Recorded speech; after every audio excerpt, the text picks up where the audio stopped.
guess I hadn't thought about the way in which this was codified in some way. And so he's going to talk to us today about that work, but also he's a Black Studies major, right? And so I think in the afternoon and over the course of the day, he might be able to talk to us about some of the questions we have, like what happens when your family is like, what you gonna do with that Black Studies? I mean, these days, as parents should be asking, what you gonna do with anything? But that's just me. But also talk to us about Black Studies as a disciplinary inquiry and why pursue it all the way to the PhD.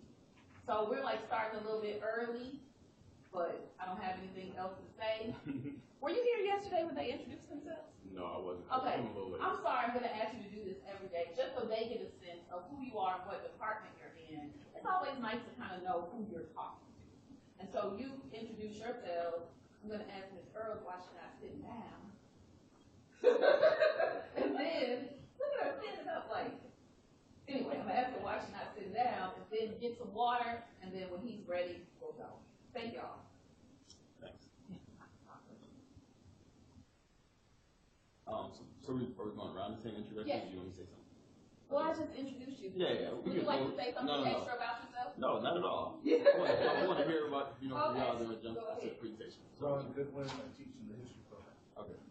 Any particular, I'm just curious, in terms of the folks that are history, in particular time periods?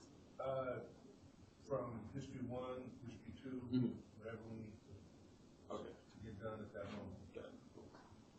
Gail Smith, I teach in theater. Okay. Art shaping philosophy. Mark Robinson, he used to be sitting there. Tara Cambridge Social. Commission Taylor Communication. Vicky Sullivan Music. Elena Martzak, English. Aaron Blackwell, communication. Jonathan Williams, music. Community Matheson, English. Heidelberg, English. And Johnson, Art. Tracy Moore, Art, and Building Media Art. Jen Erdney, Music. Yeah, I know you. Mark Times. Well, you can get out of it. Only practice political science. Cool. James Jones, Black Power, Black Power. Yeah, so I think there are definitely going to be some overlaps ranging from art to even some of the stuff around communications, because I think the Black press is like very central in terms of the way in which Black teachers and educators are communicating during this time period. But English and history, sociology, all of the kind of fields I think that you all mentioned are represented in the kinds of questions that Black teachers, both at the university level, but I'm more so interested in Black school teachers, the kinds of questions that they're asking are really kind of crossing all of these different disciplinary kind of fields or areas, so to speak. And in some of the slides that'll come up, I'm sure some of the slides might speak to you based on your quote-unquote disciplinary orientation more so than others. Before I jump into this, I'll just say that some of the work what I'm going to be presenting today is some snippets from a book that I'm currently working on that's entitled Fugitive Pedagogy, Carnegie Woodson and the Demands of Black Education. And one of the kind of short ways that I like to say what my work is about is I'm interested in the secret things Black teachers did during Jim Crow, right? And so those sorts of questions came up for me when I was in graduate school, and I came across, learned that there were these textbooks that Carnegie Woodson wrote, and I started to get interested in Black teachers as intellectuals. And then I would read some of the narratives and the historical, manuscripts on Black teachers, and I was suspicious. I was like, some of these narratives are true. Yeah, they capture a lot of the inequality in schools, the separate and unequal narratives of Black schools, but felt like there was a lot more to it than just that, right? Black people have always been more than the sum of their kind of circumstances and their kind of poverty, so to speak, right? And I was suspicious that there were probably things happening inside of Black teachers' classrooms that they didn't allow to show up in the written record. So as an archivist, not as an archivist, but as someone who works in archives and as a historian, I had to think differently about how I utilize archival materials to tell the story that I knew was there in some ways, partially because I was educated by Black folks who had migrated to California from the South and taught me in a very small black parochial school in Compton. And I came to suspect that they were doing many of the things that they themselves had experienced in black segregated schools in the South.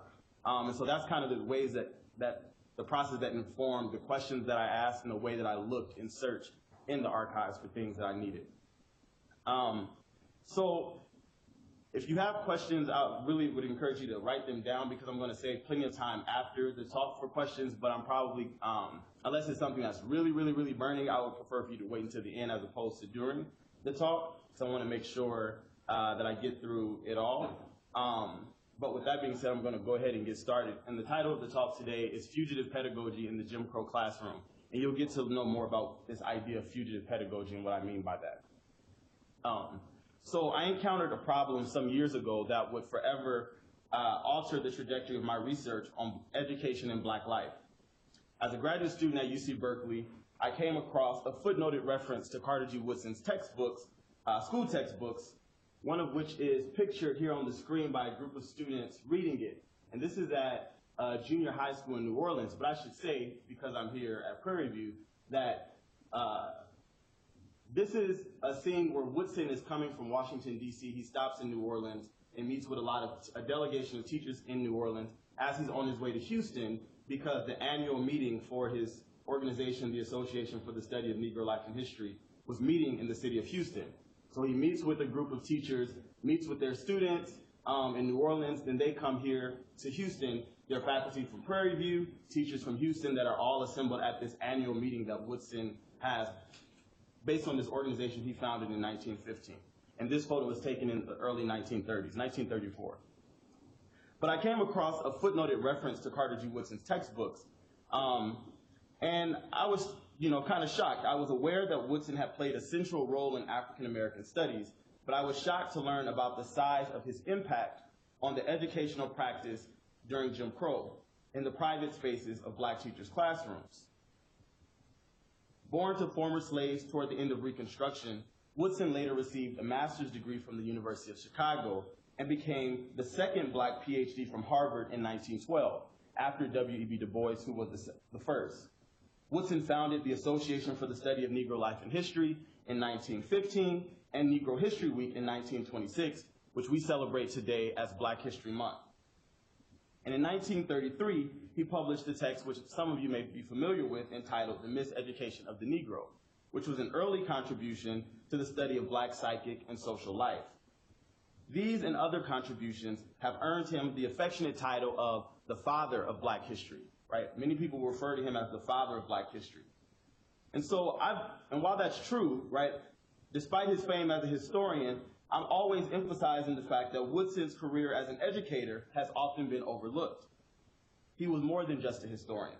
He was fully immersed in the world of black teachers until his death in 1950, just before the landmark ruling of Brown versus the Board of Education.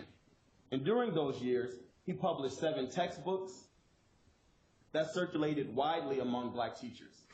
He developed magazines, alternative lesson plans, and classroom decorations for black teachers and students, right? So doing things that kind of change the aesthetic practices and the ecology of black school life, right, through these kind of visual interventions.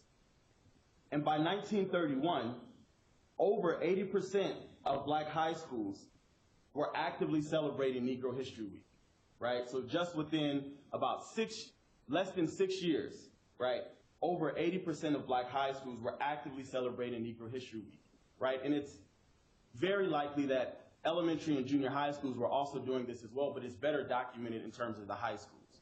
But the newspaper has coverage of elementary up and through high schools that are implementing Negro History Week in their schools. All of these things placed him squarely at the crossroads of education and black life.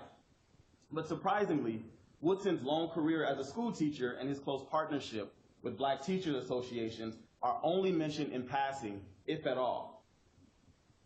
And as we can see, he was an active member in the American Teachers Association, right, which was an organization, a national organization, formerly called the National Association of Teachers in Colored Schools, that kind of brought together all of the teachers across the country. He was a regular speaker at many of these state teacher organizations. This is the Middle Tennessee Teachers Association, where he was a keynote speaker one year. And you see these kind of references to him all throughout. Even when I look in the papers here at Prairie View, I'll see mentions of Dr. Woodson visiting these are just things that I looked at within 2 hours yesterday, and Woodson shows up in the papers, right? So my question was, how could someone that black teachers refer to as a quote-unquote schoolmaster to his race be so understudied in the history of education? And so my current book project, Fugitive, Pedagogy, Carter G. Woodson and the Demands of Black Education, traces Woodson's contributions to educational theory and practice. And while Woodson is the principal character of my book, I'm mostly interested in the educational life world around him. The people that taught him, the groups his ideas traveled through, the teachers who used his curricular materials, and the students who reflected on his impact in their schools. And tracking Woodson through these dynamic threads in the history of African American education reveals with an unrelenting clarity that at its highest calling, the objective of black education was and continues to be an inherently subversive project. Writing about the development of black education in the late 19th century, Woodson offered, quote, starting out after the Civil War, the opponents of freedom and social justice decided to work out a program which would enslave the Negro's mind inasmuch as the freedom of body had to be conceded, end quote. Here, Woodson urges us to consider that the political conflicts at the core of black education were fundamentally linked to the legacies and social technologies of enslavement. He anticipates Saidiya Hartman's assertion that the linear progress narrative of slavery to freedom, something that we may have always heard before, but he suggests that this linear narrative of slavery to freedom breaks down when we look at the material and social political conditions of black life after the non-event of emancipation. So I reconsider black education in the post-Civil War era as intimately situated in what Hartman calls the afterlife of slavery, or what Woodson himself termed the sequel to slavery. And so the presentation that I'm sharing today will stage key scenarios from my book in 3 acts. My use of theatrical metaphors, I should say, points to my methodology, which draws on insights from performance studies to read archival materials. I'm not going to say too much about the methodology, but in the Q&A, if you want to hear more about that and to talk about it, I would welcome a question on that. My research attends to the rare moments where black teachers and students enter the historical record. These moments are critical for attending to the human experience at the center of the story. And so this pushes me to pause with key scenarios, picking apart personas, objects, and gestures that are hidden in context. This is a refusal of quick narration and a reading between the lines and through the silences in the archival transcript, an attention to emotions, affect, and socio-historical constructions of power that inform everyday moments of black life.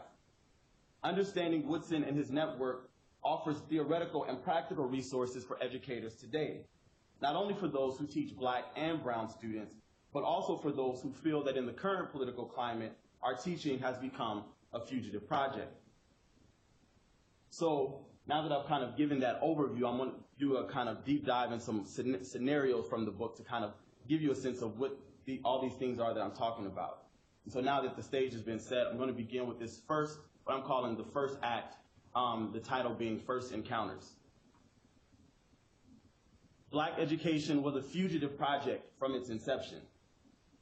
Woodson's home state of Virginia passed anti-literacy laws as early as 1819. This legal precedent was reinforced through subsequent acts leading up to emancipation.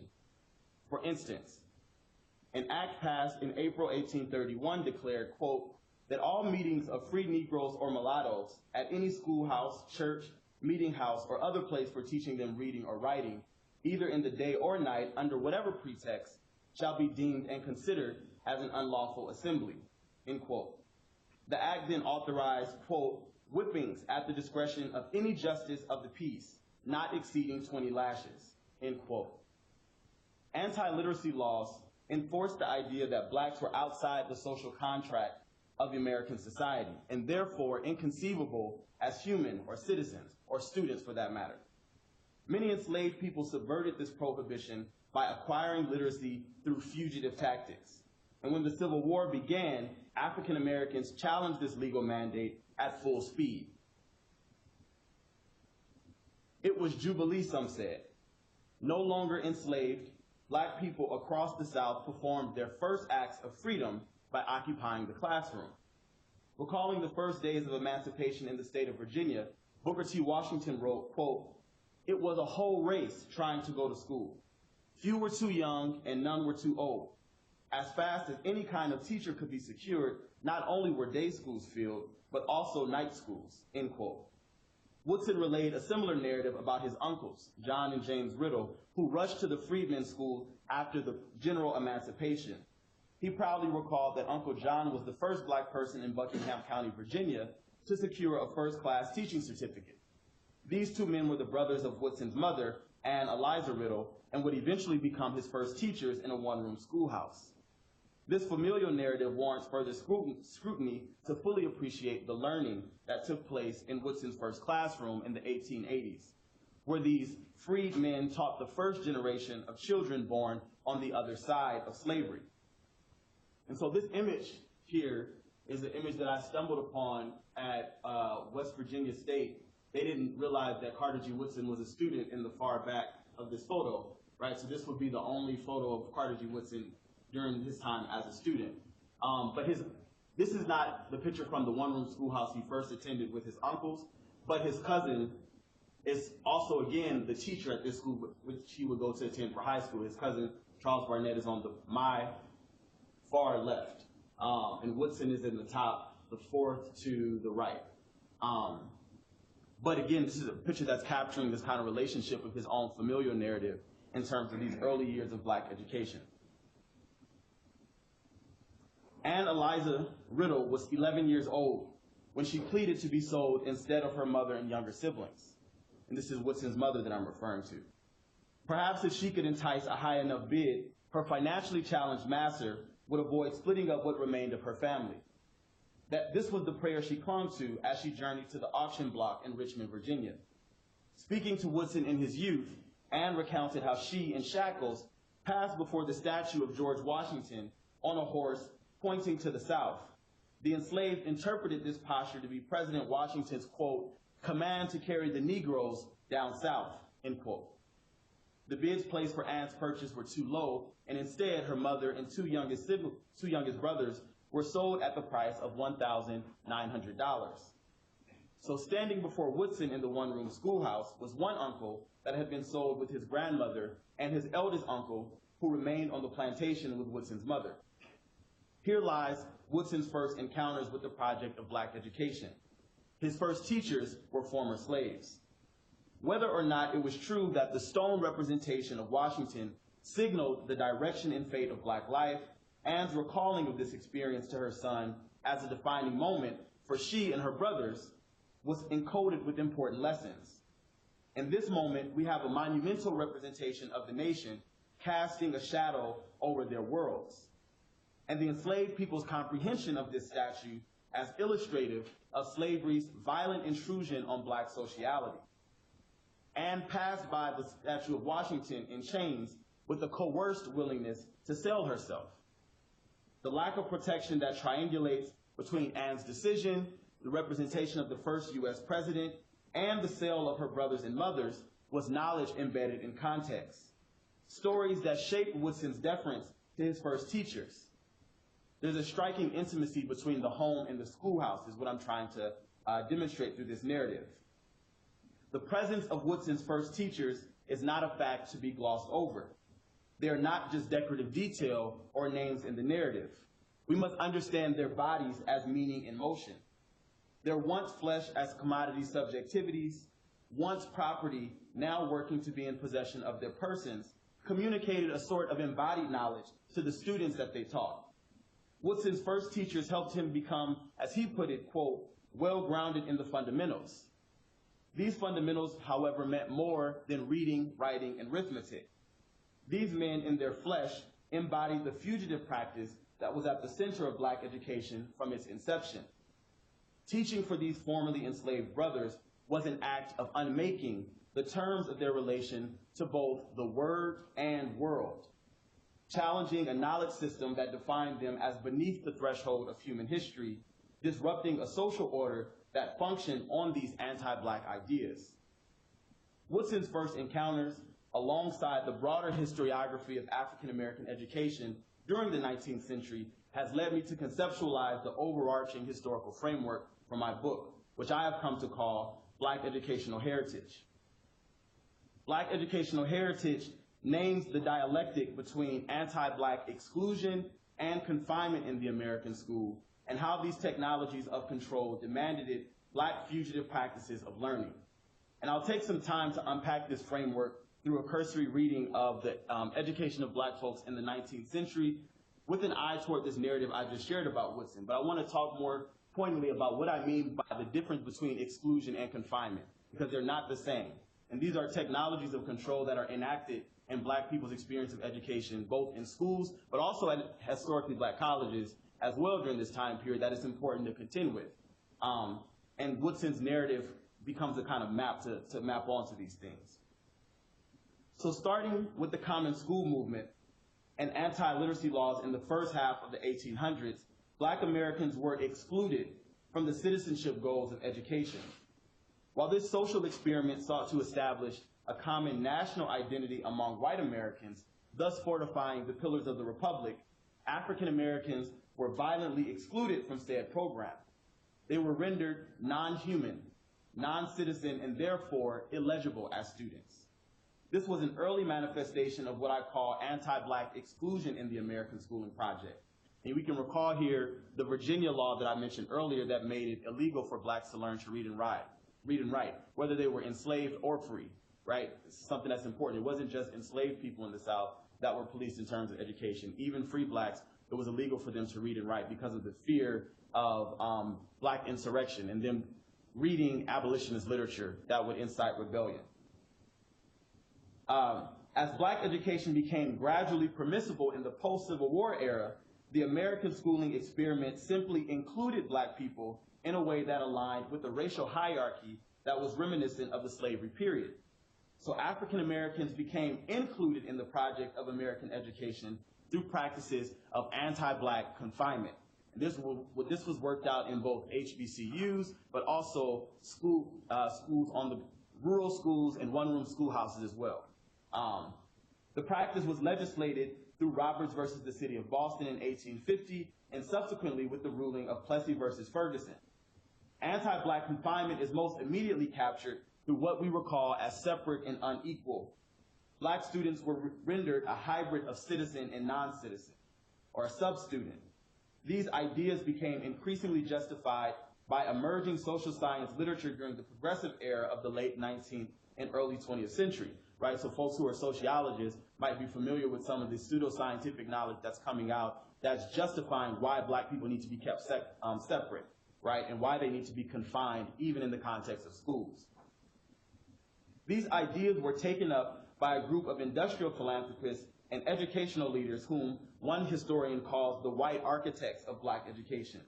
They used these ideas to justify excluding Black people from particular levels of schooling, as well as confining them to certain kinds of education. These ideas of exclusion and confinement were not limited to the material realm. For instance, anti-Black exclusion meant more than Black bodies being excluded and shoved out of the physical school structures. Epistemologically speaking, right, when we're talking about curriculum and the knowledge base of schools, Black people were excluded.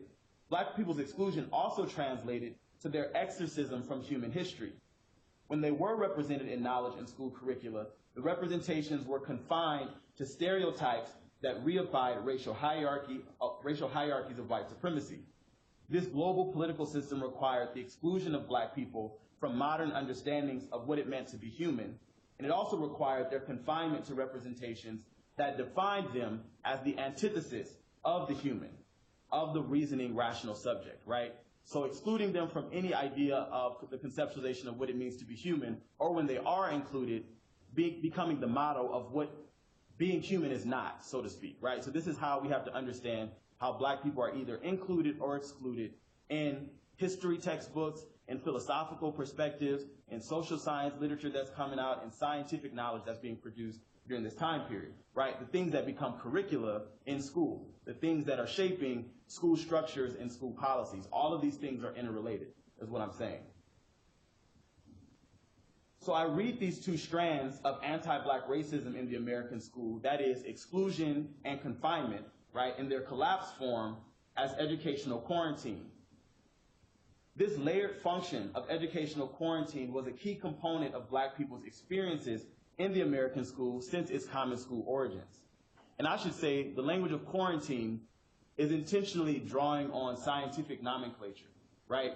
Because there's social scientific, there's science, quote unquote science that's being produced that's justifying why they need to be kept separate, right? So we have to understand all of the quote unquote disciplines are implicated in the ways in which black people are being included in the American project after emancipation, right? Just as they were pivotal in justifying the process of enslavement. All of these things take on new form and become enacted in the process of schools and the black school formation. But black people were well aware of these antagonisms. As early as the 19th century, African Americans, enslaved and otherwise, cultivated a dynamic politics of education. They realized that any education in service to black freedom dreams would require constant acts of subversion. Just as it was necessary for enslaved people to steal away at night to acquire literacy, after emancipation, black people continued to acquire critical parts of their education in secrecy and through subversive tactics. This has become the through line of my research program, extracting a history of fugitive practice from the archival transcript of black education. Woodson's first teachers are a textbook example of these fugitive demands. At a key moment in his writing, Woodson turned to the fugitive learning practices of enslaved blacks, and he wrote the following to students in his first textbook, which was entitled The Negro in Our History. Woodson writes, quote, "How some of these slaves learned in spite of opposition makes a beautiful story. Knowing the value of learning as a means of escape and having longing for it too because it was forbidden, many slaves continued their education under adverse circumstances," end quote. Woodson signals the dialectic I have referred to as black educational heritage. He conjures the entanglement of educational quarantine and enslaved people's steady practice of, quote, learning as a means of escape, end quote, as a generative lesson for students and teachers. Given the persistence of black people's quarantined educational experiences, the highest calling of black education continued to be a stealing away from and refusal of the American school's common protocols and curricula. So in this act, I have shared Woodson's first encounters with education. And in doing so, I hope to have made clear how anti-black technologies of control were part and parcel of the American school from its inception.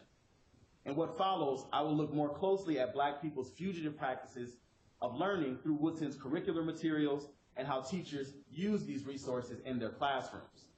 And I'm going to take a pause and put a pause there since I'm going to move to a different scenario and ask if there are any questions on this first act that I've just shared. I think I'll do that after the next one as well. If there's any parts of what I explored with this idea of black educational heritage or anti-black exclusion and confinement in the American school that you would like me to clarify. Yeah.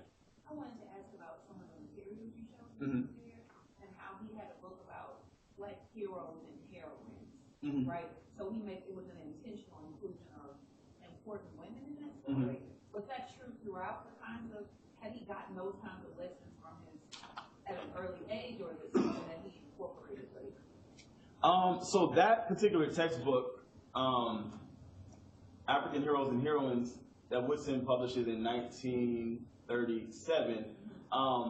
So you definitely see, I would say in Woodson's textbooks, you see a representation of women in ways that is not necessarily common during the period. I think even in this first textbook, The Negro in Our History, he talks about sexual violence in the context of enslavement, which is something that you would never see in a regular textbook that's being written and published for adoption in schools during this time period. But I also think that a lot of the educators that are a part of, for instance, the Negro History Bulletin, so you'll have certain issues, Negro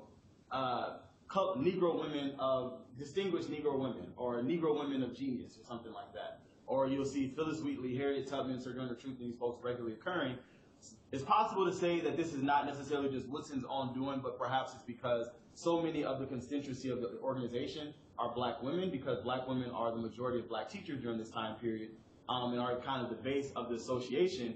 But he's also writing things about black domestic servants in the 1920s and says that there needs to be a monument in honor of the black domestic servant because, you know, she is the foundation of the black economy in the South, right? And that black working class folks would not have a chance had it not been for the kind of essentially income and financial basis that black domestic servants are bringing in because of the ways in which black men are excluded from the labor sector in certain ways. So there's always these kinds of ways in which I find questions of gender entering into the narrative with him in interesting ways. Mary McLeod Bethune is the president of the organization he founded from 1935 until the time he dies, right? This means that he agrees and actually asks Mary McLeod Bethune to lead his organization while he's still alive. This is something that would have been uncommon in things like the NAACP or even any other organizations. So I'm not trying to make any heavy-handed claims about him being, you know, like an early feminist or anything like that. I'm not interested in making those kinds of like causal claims. I think that kind of flattens it. I think a lot of it has him recognizing the work that black women as educators are doing, and they become central to this project, so it's hard for him not to recognize that. But it definitely comes in. The artist of this textbook is also a black woman artist named Lois Maylou Jones, who did most of the illustrations for the textbooks that he created, the jacket covers, the illustrations inside the textbooks, the posters that they created to be hung on walls at schools and things like that. So, yeah. Any other questions? Yeah. So this may be something that you might cover in Act 2, I guess, but I'm curious whether the fugitive pedagogy that you mentioned involves strategies for masking or otherwise hiding that agenda. Yeah. So, perfect segue to Act 2. Fugitive pedagogy and the black student as witness. This is going to answer your question. Tessie McGee taught history during the 1933 school year. She was 28 years old, African American, and a teacher at Webster Parish Training School, the only black secondary school in Webster Parish, Louisiana. The state's White Board of Education provided clear instructions. Teachers were to have the pre-approved outline openly displayed on their desks, from which they were to follow closely to ensure that students became acquainted with the targeted learning objectives for history. In a steady, measured tone, Ms. McGee read to her class, but on many occasions her lessons were not taken from the outline that could be easily spotted on the desk in front of her. Based on her own judgment, she often made necessary revisions by reading passages from Carter G. Woodson's book, Negro Makers of History, which sat comfortably in her lap. Ms. McGee intentionally kept the book out of immediate sight in case someone decided to peek into her classroom while passing by. One of McGee's students recalled during this year recounted, quote, "She read to us from that book. When the principal would come in, she would simply lift her eyes to the outline that resided on the desk and teach us from the outline. When the principal disappeared, her eyes went back to the book in her lap," end quote. Black students were always watching. This one gesture, recounted by McGee's student, reveals how what was seen, heard, and felt in black classrooms all affected what students learned. Education extended far beyond what was uttered or written. Students learned from the value systems that shaped school routines and deeds of teachers. Ms. McGee's concealment of Woodson's textbook beneath the desk offers a clear marker of her fugitive pedagogy. The public exposure of the official outline was in fact a mass performance of submission to the state's white school authorities. Fugitive pedagogy denotes the hidden transcripts of black teachers' political motivations as educators and their classroom teachings that explicitly challenged white supremacy. These backstage performances of defiance were often masked by their public performances of compliance to Jim Crow. McGee enacted black educational heritage. Her embodied subversion was an ethical bend toward its highest political aims. Let us consider for a moment the textbook adopted by the state of Louisiana, which likely informed the outline McGee was required to teach from. There were two textbooks adopted by the state of Louisiana: Modern Times and the Living Past by Henry Elson, and another textbook entitled An American History by Nathaniel Wright Stevenson. And so essentially what I did is I went and I found the public school records from the state of Louisiana, and Louisiana is what you call a textbook adoption state during this time period. So I'm able to go and look at the policy in Louisiana by the Board of Education, look at what the textbooks are that teachers are supposed to be teaching from, and then I go and pull those textbooks to go and look at the content of them to be able to read them alongside Carter G. Woodson, what Woodson is offering as a critique of this, right? And so I'll just talk a bit about the textbook that was for the grade level that Miss McGee was teaching. And this is Modern Times, which was the 11th grade textbook by Henry Elson. And in chapter 1 it states, quote, "Not only are almost all the civilized nations of today of the white race, but throughout all the historic ages, this race has taken the lead and has been foremost in the world's progress." It's a direct quote from the textbook. In a transparent fashion, he writes, quote, "Almost the entire book will be devoted to the doings of the Caucasian race, or more specifically, at least 9/10 of the book must be given to an account of the Indo-European branch of the race, as the Indo-Europeans have dominated the world for the past 2,500 years," end quote. Based on Louisiana's adopted curriculum, Tessie McGee and her students were narratively condemned to borrow from the scholar Sylvia Wynter. It deemed them to be of no human concern. And so while we are unaware of the exact passage Miss McGee may have been reading from Woodson's textbook, we at least know what it was negating, right?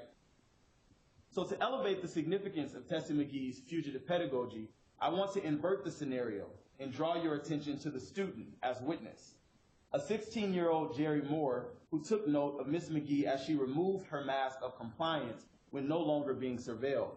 How, quote, "her eyes went back to the book in her lap," end quote. Both a figurative and literal hidden transcript. Black students came to understand what it meant to wear the mask, as Paul Laurence Dunbar wrote, through their teacher's fugitive pedagogy. Black educators developed strategic means of acquiescing to the edicts of Jim Crow authorities while simultaneously teaching to transgress, thus illuminating the dialectic of Black educational heritage. And all the while, Black students were watching them, witnessing.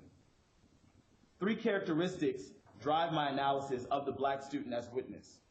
First, I underscore that their learning in the classroom went beyond what was spoken or written, but also had to do with meaning and knowledge that was hidden in context, corporeal gestures. Second, I assert that they inherited a critical memory of education that taught them how to look at the project of Black schooling.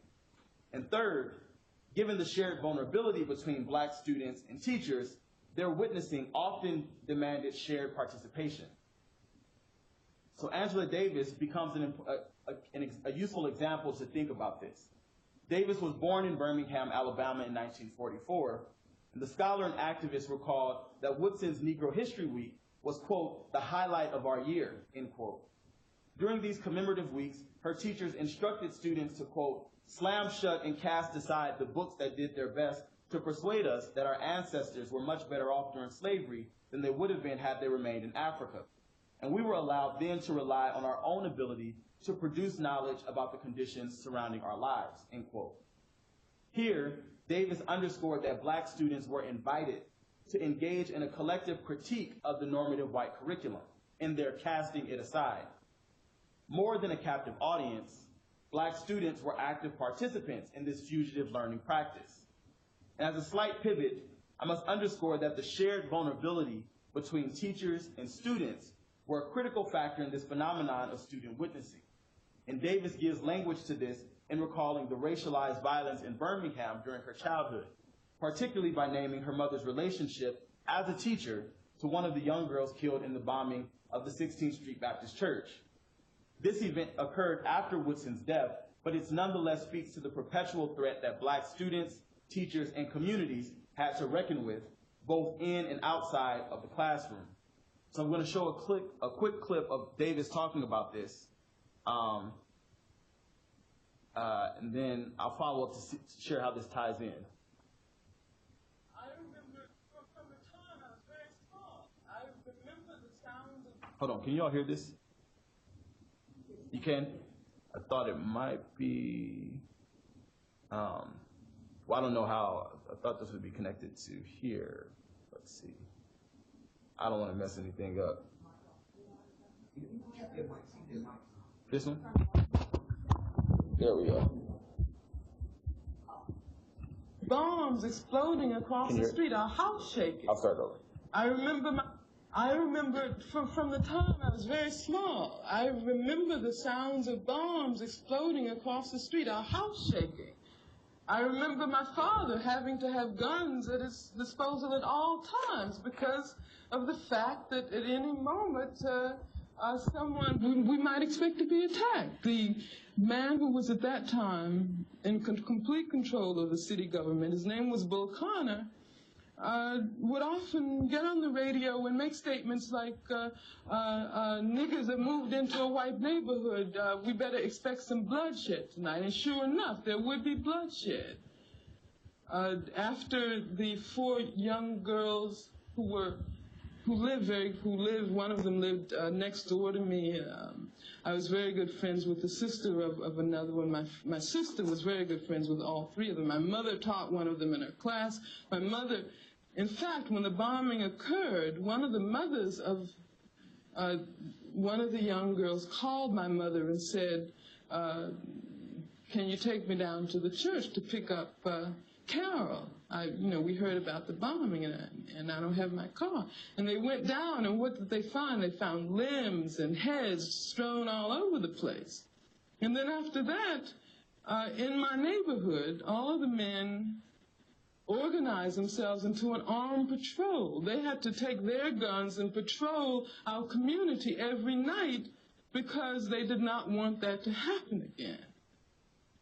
Okay, so one of the things I'm asserting here is that the shared vulnerability that Davis highlights in this video formed critical context for understanding the acts of subversion that she and other students witnessed and took part in. This is an embodied knowledge informing students' interpretation of their educational experiences. I argue that black students like Davis inherited an oppositional gaze to the American schooling project. This gaze existed well before Woodson's program in the 20th century, but it was framed with a new level of clarity in his educational materials. And to be clear, this is not in opposition to learning itself. It was a rebuke against the ideas and practices that shaped African Americans' quarantined experiences in education. Stories of black people's historical exclusion from the American school were widespread and developed into a critical black memory, a sort of visual narrative, if you will. This memory was positioned from the standpoint of the black pupil outside the schoolhouse or inside on contingent probationary terms. Writing about black witnessing, Elizabeth Alexander has argued that black people have been looking and, quote, forming a traumatized collective historical memory that is reinvoked at contemporary sites of conflict, end quote. Alexander calls this a practical memory, one that exists and crucially informs African Americans about the lived realities of how violence and its potential informs our understandings of our individual selves as a larger group, end quote. So given this context, bearing witness in the black tradition has meant more than mere spectatorship. Let us recall Frederick Douglass writing about the terrible spectacle of his aunt's violent assault in his slave narrative, which many of you may recall. Douglass takes care in this passage to note that he was, quote, doomed to be both a witness and a participant, end quote. The witnessing that took place in black classrooms was textured by the shared vulnerability of teachers and students, therefore requiring shared action. Woodson learned this from his first teachers, his formerly enslaved uncles. Jerry Moore recognized this in Miss McGee's classroom as her lesson plan switched with the turning of a doorknob. Angela Davis recalled the intellectual partnership between students and teachers as they engaged in a shared critique of the American school and its curriculum. These moments hinged on a fugitive reading practice of the known world. On a methodological note, these moments offer a necessary expansion of the historical record to include students' voices. Their witnessing allows us to enter into the private spaces of teachers' classrooms and to sit more closely with their pedagogical practices, right? These are things that wouldn't show up in traditional historical records. Thus, black educational heritage requires that we extend the archive to include accounts of student witnessing through oral histories, black autobiography, and other sources. It has simultaneously stretched the means by which we read this newly expanded archive. And so as this act has shown, black teachers and students engaged in a well-rehearsed dance between compliance and subversion in negotiating their quarantined experiences in the American school. Black fugitive practices of learning manifested through intellectual acts and embodied acts that subverted dominant white curricula and school protocols.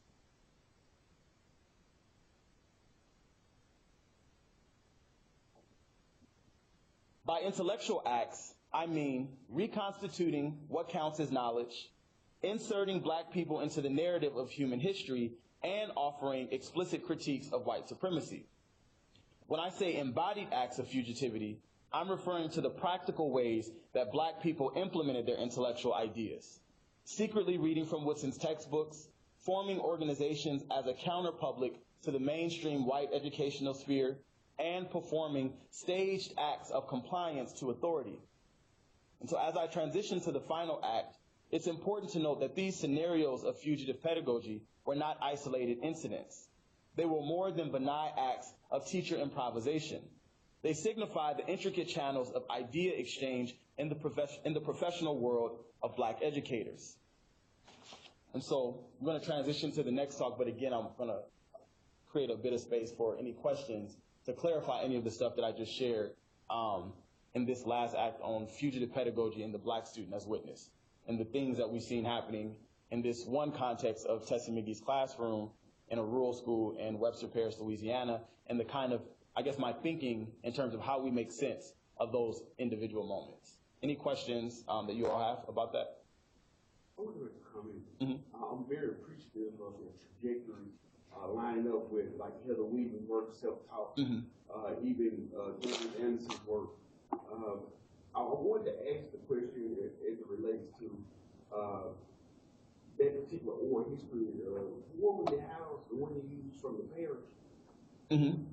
The Jerry Moore's, the former student of Tessie McGee, recounting what he remembers seeing her do in her classroom. You wanted to know what was the question? What was that particular oral history located? That is located in a church basement in Silver Springs, Maryland. That's someone that I met through Asala, an older member of the organization, that said, oh, we have some materials that you might be interested in. They used to do a Founders Day for Carter G. Woodson at their church in D.C.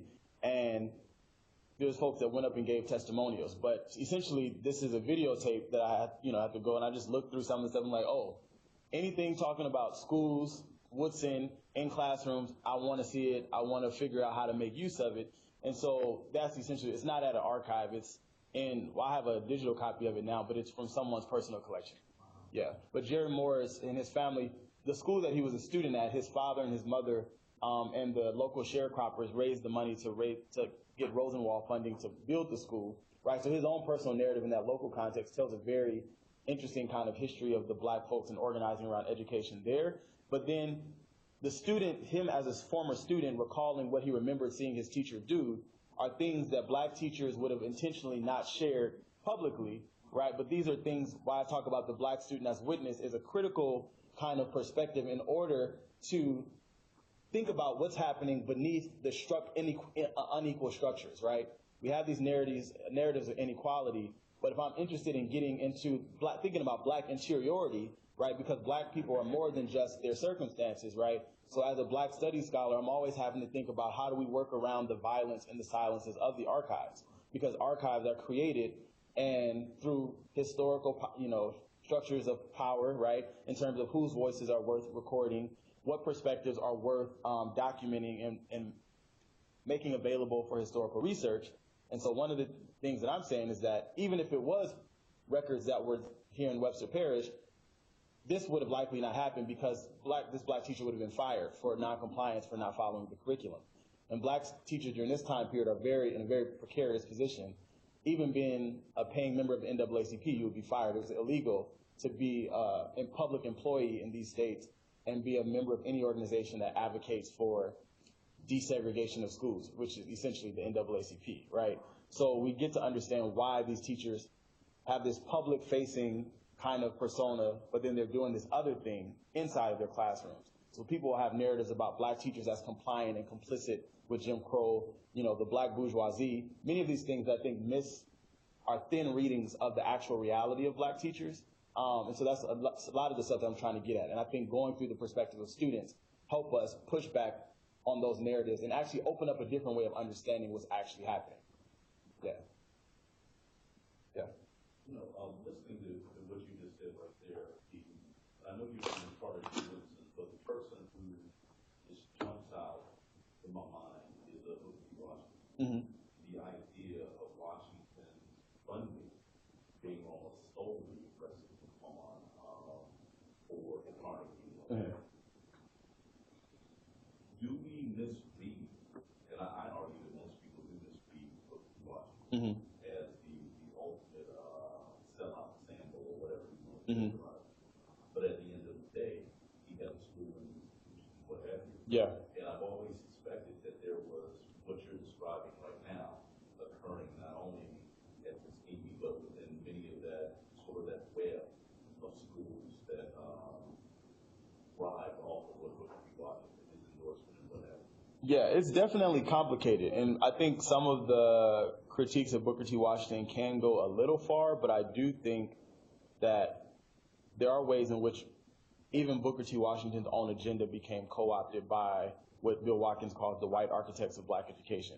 Because the way in which the funding streams of black education come to manipulate things create even a more heightened form of surveillance that teachers like Tessie McGee and et cetera had to function under. Because if you're not teaching how to be farmers, how to, cultivate land, if you're spending too much time on Latin and reading things that's not necessary for them to be effective workers, right, in the South, then that's going too far out of lines. And you have teachers being fired for non-compliance because they're not abiding by these very rigid demands that white philanthropists that are funding Booker T. Washington's project, but then are also dictating the direction that black education from elementary up and through training schools are able to have, right?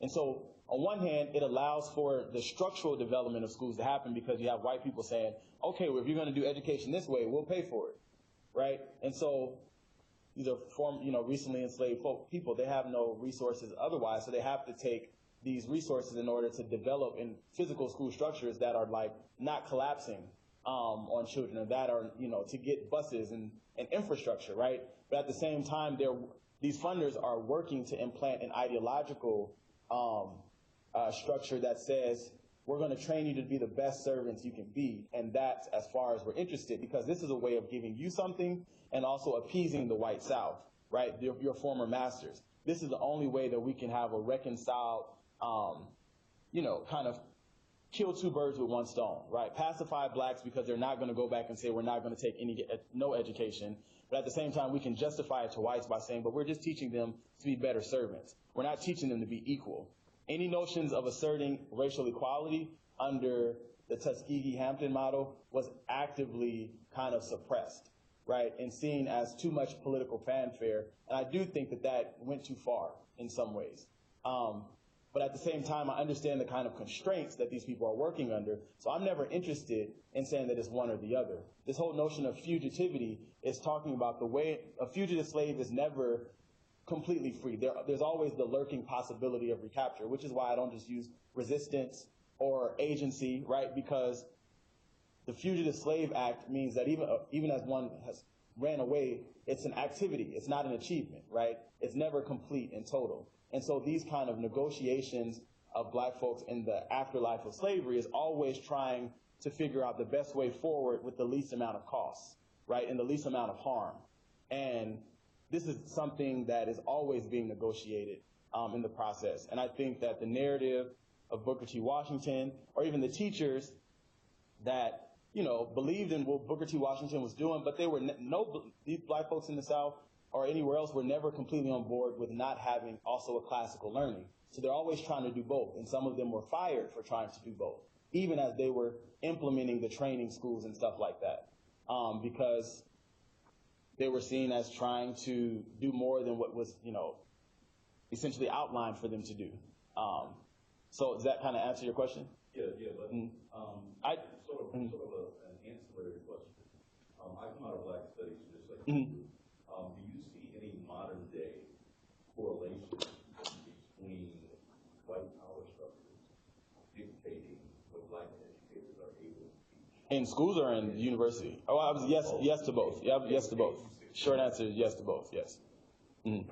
And we can talk about that in a number of ways. You can talk about African American studies programs being forced you can't be funded.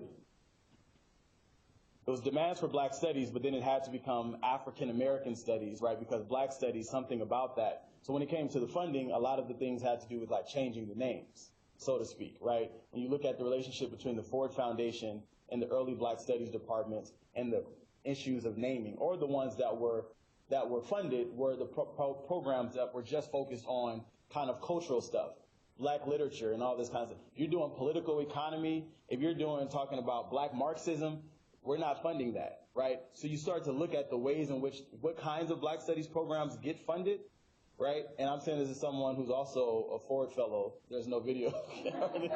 But, so I recognize the way in which these relationships between philanthropy still happen. You talk about charter schools. Who are the folks that are there's a direct correlation between the philanthropic dollars in the early 20th century and the manipulation of black education then, and it's almost a direct carryover in terms of the relationship we see between private entities forming charter schools, funding charter schools, and dictating the agenda of what we call school choice in this moment. There's no other way for me to see it as someone who has a long memory of black educational history and policy, right? So that the long answer to the short answer I gave is yes, right, yeah. You've been talking about this crack happening in rural settings. You find this also happening in urban settings? Absolutely, absolutely, yeah. Sometimes even more so. Trying to think. Well, yeah, I can just give an example because it's not. I was trying to think what was in the next section, and it's not that. One of my favorite. One of the things I've been writing about recently with some of this stuff is the kind of the fugitive. So I'm talking about. There's a number of ways that this notion of fugitive pedagogy is built into the book, and it's not just as an elaborate metaphor, right? The notion of fugitivity as it relates to black social and political life is important for understanding a number of dynamics. But one of the things that I'm also saying is that fugitive slaves and the narrative of fugitive slaves show up as a kind of folk hero in black schools during this time period in very interesting ways.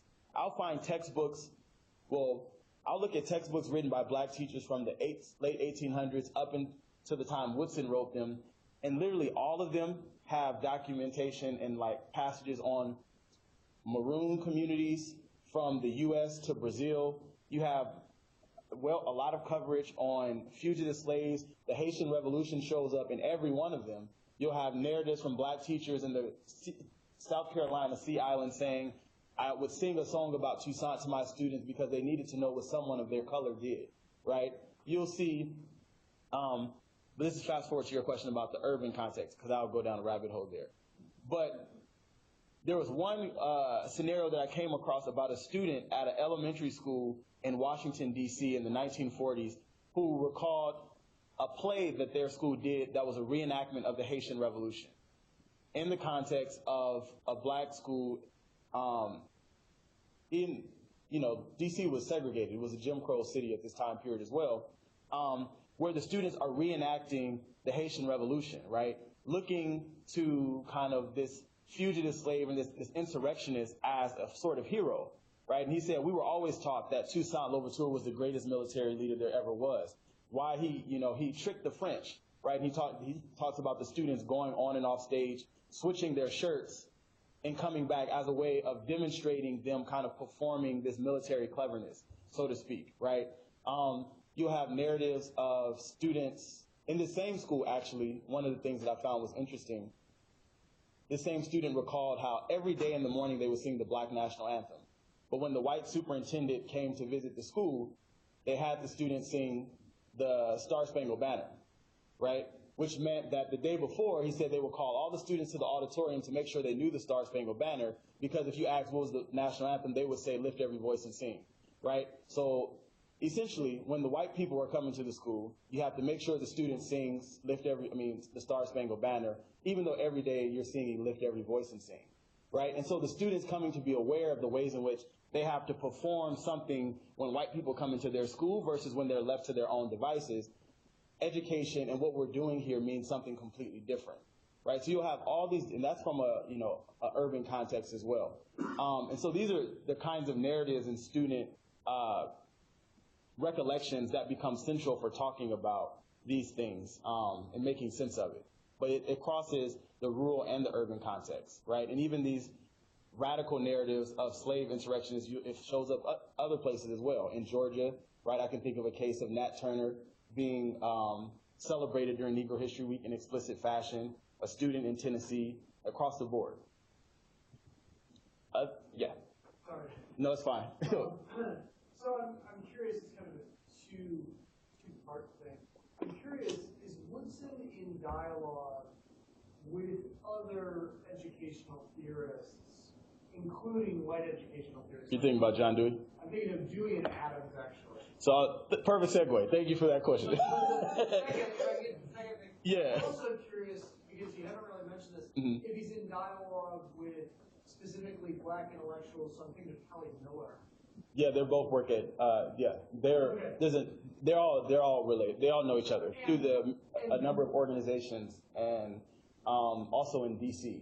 I think Kelly Miller is based in DC at a certain point. And do you know, are Miller and Woodson, is there any record of them having dialogue about this specifically? Because I'm thinking in Miller's writing, there's a kind of different sort of subversion. Well, Kelly Miller wrote a book on Woodson that he would talk about some of these things.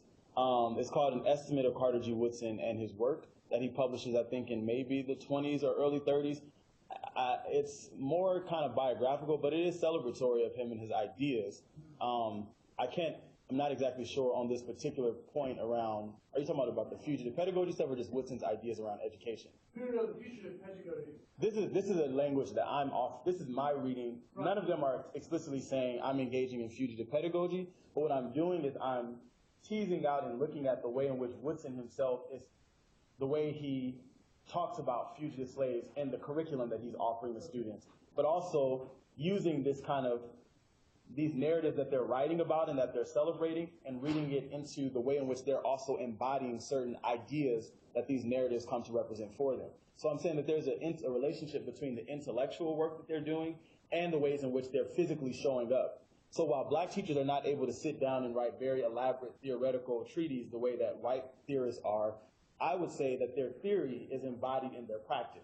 And so it's my job as the historian to go to their practices and to do the work of taking them seriously as intellectuals and to generate the theory from what they were doing as builders and as people that were trying to essentially build the plane as they're flying it, so to speak, right? Not having a lot of time to sit and tinker the way, the luxuries that white theorists and stuff have during this time period. I hope that kind of answers the question. But the question around Dewey in the mainstream educational sphere, I think is relevant, is a great bridge to this next point, this third act, which I'm calling A Talk to Teachers. And I'm going to begin with a quick quote from Woodson, where he says, quote, "Do not hang your heads in shame because your face is black, for yours is a great heritage. Do not teach students away from their environment and leave them suspended in the air, but teach them with a more realistic approach," end quote.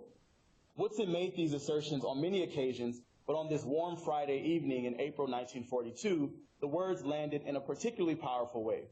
Over 2,500 delegates of the Georgia Teachers and Education Association walked up the steps and through the 6 pillars of Sisters Chapel at Spelman College to hear his opening address at their annual conference. In plain language, Woodson declared, quote, "The whole educational system as applied to the Negro is wrong." He criticized popular geography books, representations of Africa in school curricula, and he cautioned teachers against, quote, "imitating whites," end quote. Woodson stressed that the adoption of white theories of education wholesale often obscured critical aspects of the black condition.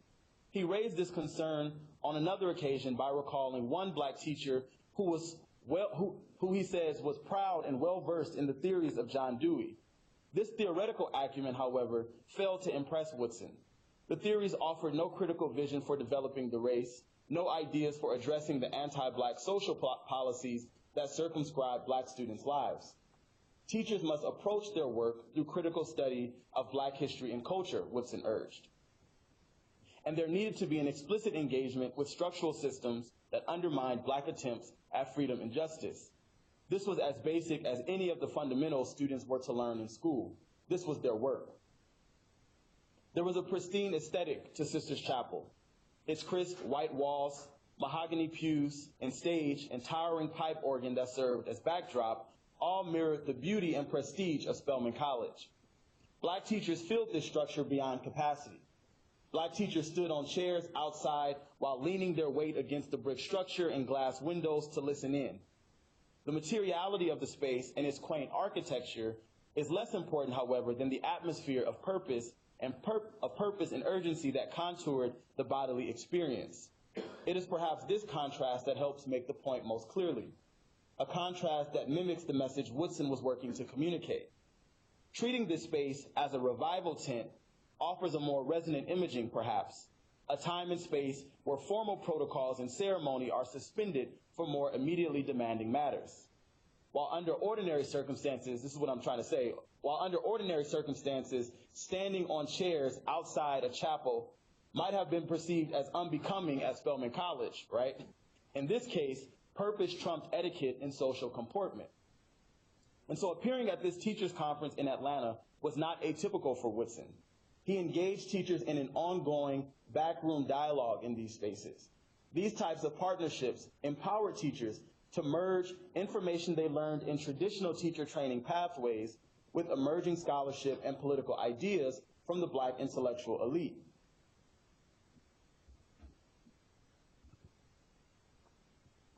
And so one might imagine Woodson fervently working in his office at 1538 9th Street Northwest in the historic Shaw District of Washington, D.C. Woodson lived, worked, and died in this building. From this post, he responded personally to letters written by individual teachers. Some wrote him with historical questions. Others inquired in hushed tones about strategically working to challenge curriculum standards on a local level. Woodson and his small staff mailed textbooks to individual teachers in schools across the country. They packaged Negro history kits and shipped off decorative materials that teachers could use to refashion their classrooms. Interestingly enough, it's during the Depression years that Woodson's educational program expanded most dramatically. After developing an unfavorable reputation among white philanthropists by the 1930s, Woodson would come to rely on the Black masses for the majority of the organization's financial support. Black teachers were at the forefront of this cause. Woodson charged that the reconstitution of knowledge was a critical step in challenging the violent assault against Black humanity. He professed, quote, "There would be no lynching if it did not start in the schoolroom," end quote. Woodson often named this schoolroom lynching duality because it highlighted what was fundamentally at stake. Education was not just about vocational trades, developing more Black professionals, or bourgeois performances of citizenship. It was about insisting on Black social and political life as opposed to death. It meant making legible the social disfiguring of Black humanity that whiteness demands for its propping up, and refusing it through counter readings of the word and world. Pending radical reformation of the American school, Woodson urged Black educators to perform bold acts of defiance, and their vigilance of the American school was a demand of Black educational heritage. So in this act, we see how African American teachers associations sustained the subversive political projects of Black education. These institutions were critical space for analyzing the relationship between the social material realities of Black life and what was happening in schools and classrooms. This manifests with an unrelenting clarity when we trace the circulation of Woodson's ideas through these organizations. This has charted the future direction of my research, pushing me to reconsider the history of Black teacher associations from their inception in 1861 up and through the 1960s, when they were forced to integrate themselves out of existence. I've learned that what we remember as the politicized pedagogy and care of Black teachers was not of their own individual ingenuity. It was intentionally forged in these institutions that grounded Black teachers. And I've become increasingly interested in what this history offers for contemporary efforts to recruit and retain Black teachers. And now I'm going to close, and I have a short piece that I want to share that kind of ties some of these ideas and stuff that I shared with you together. And so I want to close with words from a eulogy that was rendered by one teacher for another. In 1863, Albert Brooks paid homage at the funeral of H. Counsel Trenholm, a friend and co-laborer in the struggle for educational justice. Brooks was an educator from Washington, D.C., who helped edit the teacher's magazine that Woodson began publishing in 1937. Trenholm served on the executive council of Woodson's association beginning in the 1930s and working tirelessly to introduce Negro life and history to black schools in Alabama. The words used by Brooks to memorialize his colleague's life captured the phenomenon of fugitive pedagogy that I hope to have made clear over the space of this talk. They also illuminate some final concerns about conducting historical research on African American education.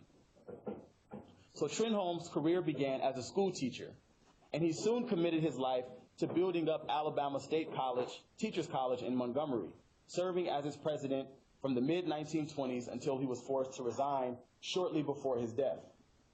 He was a president and an executive director of the National Association of Teachers in Colored Schools, a past president of the Alabama State Teachers Association, and an active leader in numerous civic and political organizations. So what I'm trying to say is that Trenholm, whose funeral this is that Albert Brooks is offering the eulogy at, was in many ways a representative figure of the intricate professional world of black educators that developed to advocate for themselves, their students, and their communities. Thus, it was fitting when Brooks emphasized how, quote, the southern tightrope of prejudice caused Dr. Trenholm to show two faces. He was forced to comply with the demands of Alabama's governor, explained Brooks, even as, quote, he devoted a major portion of his time and energy to developing an organizational structure which will eventually destroy the programs of white supremacy. When laws passed in Alabama that made it illegal to hold membership in the NAACP, Trenholm declared, and Brooks recalled, quote, that we will just have to take it underground, end quote. So in sharing the good news of a life well spent, Brooks recalled how Trenholm discreetly politicized teachers even as it became strictly forbidden. Thus, as Albert Brooks recalled in this eulogy, critical aspects of black teachers' work took place underground or under a desk, as was the case of Tessie McGee. The fugitive pedagogies of black teachers required that we recalibrate our historical methodologies in order to tell their stories and to access their worlds. This requires an intentional effort to recouple black people's intellectual acts of defiance alongside their embodied experience in the American school, particularly in the private spaces of their classrooms and organizations. This requires the seeking out and preservation of archival sources that exist beyond and beneath formal school records and documents, which are typically called on to tell the stories of black schooling. This is where we locate Praxis. Black students' accounts, their witnessing become critical for gaining access to this knowledge. These methodological terms privilege the human experience at the center of education, and it moves to the interiority of black teachers and students' worlds, what was happening on the ground, in the flesh, beneath institutional and ideological histories. Black people's spiritual strivings through education are not only accounted for in their writings, they are particularly transparent in their deeds. This is what I have come to understand as a theory of education carried on the live, performing black body. It's constant negotiation of a quarantined experience in the American school. Thank you. And so now we have time for all the questions across, any of the sections that I shared, or to pick up on some place that we might have left off in the conversation. Yes. Mm-hmm. But would it be possible if everybody got their lunch? And then have the kids? That would be perfect, yeah. Yeah. Cold pizza. It's not fun. I don't know how good this pizza is going to be hot, but I definitely don't know how great cold. Yeah. So how about everybody fix their plates and then, get back in their seats and sort of have a pressing question, write it down or something so you'll remember. Right. Okay. Thanks. There's 2 cheese pizzas, so if anybody is a vegetarian, let them have those first. And then there's a pepperoni pizza and some kind of chicken pizza that I can't remember what it is.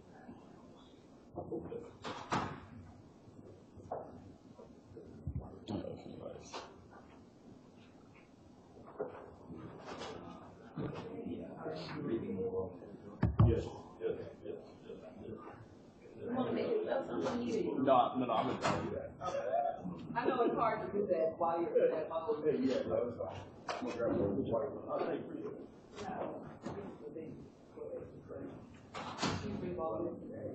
I realized yesterday I used to. I realized I don't think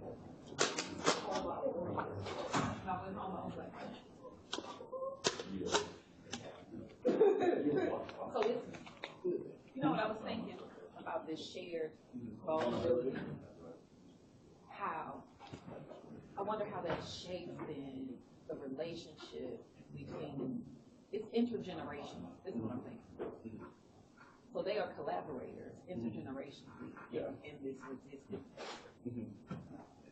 Whereas we always talk about generations, the Black community as inherently engaged in some kind of generational battle, right, where one comes in to take over, trying to, unseat the other one. But this is actually a real example of intergenerational collaboration that holds them both together in a shared project. Right. And you don't get a lot of examples of that. Yeah. Because it's always like, then they said that these people were in too long, and then the young people got tired of them. And then, it's the narrative of how each generation has to sort of push the other out. Right. Yeah. I don't know what I'm going to do with that. It's just something. No, definitely. Actually, the shared vulnerability part is interesting because a number of folks seem to be wrong. I don't actually spell that out and define it as much in the text, but I probably should. Yeah. Because it seems like that's a part that maybe I may take for granted what all that means when I say it, but a number of folks have asked me like questions about to talk about that. Right. But that shared vulnerability is that point where it's both to say that essentially these students recognize their teachers were just as vulnerable as they were as children. Right. Which is why a lot of lines become blurred between,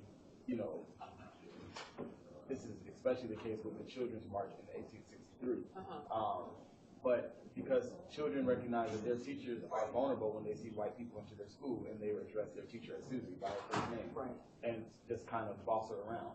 And they see the way their teachers respond to this kind of authority that is entering the school, that makes them aware of how even the adults in their life can only protect them so much.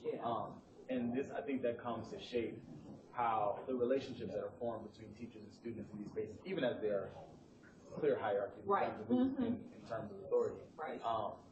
But students see this, and I'm saying that even if this is not explicitly written or taught in a lesson, what students are witnessing is shaping how they're learning about what it means to be a Black child or a Black person in the world, and how you navigate the constraints of anti-Black racism in the world that you live in. And seeing the teacher switch from certain things when you have white folks entering the context of school is showing them what it means to wear the mask. Right. And that's when you said that, my heart.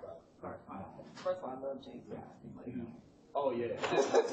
I teach this class called Everyday Forms of Resistance, but it actually moves into things that I hate. But the point is, I use that title because since I was in grad school, like James Scott and Jennifer, whose work I've been interested in, but also this fits in with that, right? So when you talk about the ways in which the idea of people engage in a fugitive pedagogy, it fits in with that so well. Yeah. I was also thinking about. I use James Scott in when I'm developing the idea in the footnotes. James Scott, The Art of Domination. Yeah. Resistance Domination and the Art of Resistance.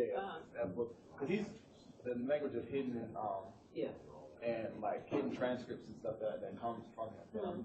But yeah. And I was thinking about Maurice Fuentes' work on dealing with the archives. Have you ever read any of her work? Yeah. She went to Berkeley. I didn't remember that, but that makes sense about dealing with the archive. That's right, because Cynthia Hartman. I put that all together now, but we worked together at Rutgers. Yeah, cool. And so all her work on the archives and how you think about the archives as a critical space too. It's like you're bringing all of that stuff together here. So in this example, thanks, I appreciate that. It's going to be well received, I think, in a lot of areas. I'm always unclear about how. Yeah, I'm curious to see how folks respond to it.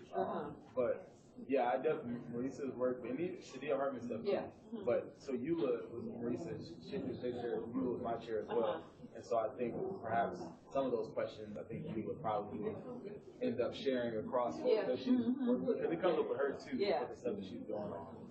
women in Black nationalism. Yeah, I have that book.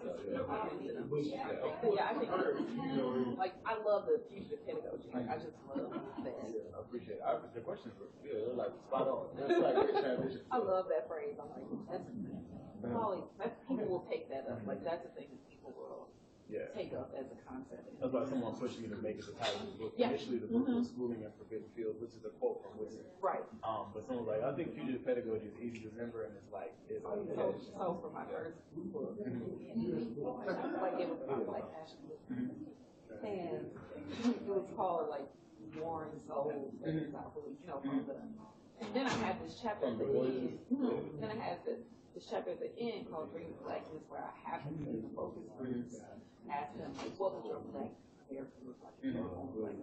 And the title of that chapter was called Bringing Blackness. And somebody goes, well, this is a great title. Like, you should get rid of that other thing and then put it on there. So sometimes people will give you the thing, because this is going to be a thing that pops. I like that other thing. I gave it out. Okay, I heard from enough people, so we're not going to go ahead and No. This is safe here. Actually, I should have updated. it, but this is actually like some archives. But yeah, most of the stuff that I've collected since I've been revising the book are not up there. Those have been like more kind of like obscure Black places and stuff. Those are solid people. They got, it's like, that's where the answer to that. I mean, the question is, so two things I thought about. Who is collecting those Apollo Club papers? Who's it collecting? Because they're dying out. Asala's history is not. You can't, there's no history of the organization, and it's the organization that was created to like preserve Black history. And it's, I was like, this is like absolutely run like a Black church. Yes, all the, of course. Right. It's the best and the worst of all of it. Of all of it. Exactly. You're like, But their record, there's no formal kind of like record. Somebody said it was once there, but then they had lost the building in D.C. Yeah. And then I was going to ask out you on the that. street. What happened to it? It's now a historical landmark, but all the things that were there were kind of like thrown out. You have people, you have stuff that'll show up on eBay. Right. That was so. Right. The other question was, I thought about these. Is anybody doing any work on these voting laws? There's some folks that have done work on the Rosenwald Foundation, and like all the papers that I did, so I've gone and I've looked through them. Right. Because apparently there are some packages Rosenwald. They're everywhere. The buildings themselves are collapsing. And so thinking about some places that made them like into historical landmarks, but not all of them. Right. Yeah. So thinking about that, I'm like, who doesn't work on Rosenwald schools like this? Yeah, I don't know anyone that's currently like still working on it other than local communities themselves. Who are trying to figure it out.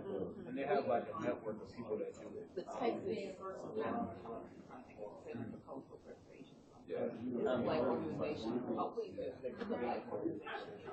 They are situated here on campus. Yeah. That's what told me about it. Are they preserving stuff in the area? Or like here on campus? With like, there's a housing on campus that they do like the statewide preservation.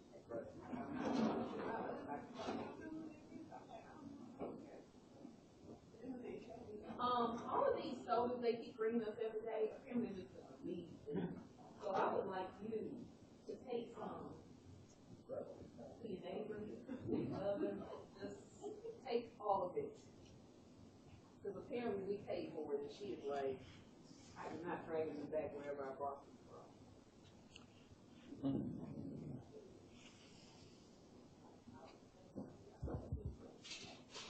That's not this one.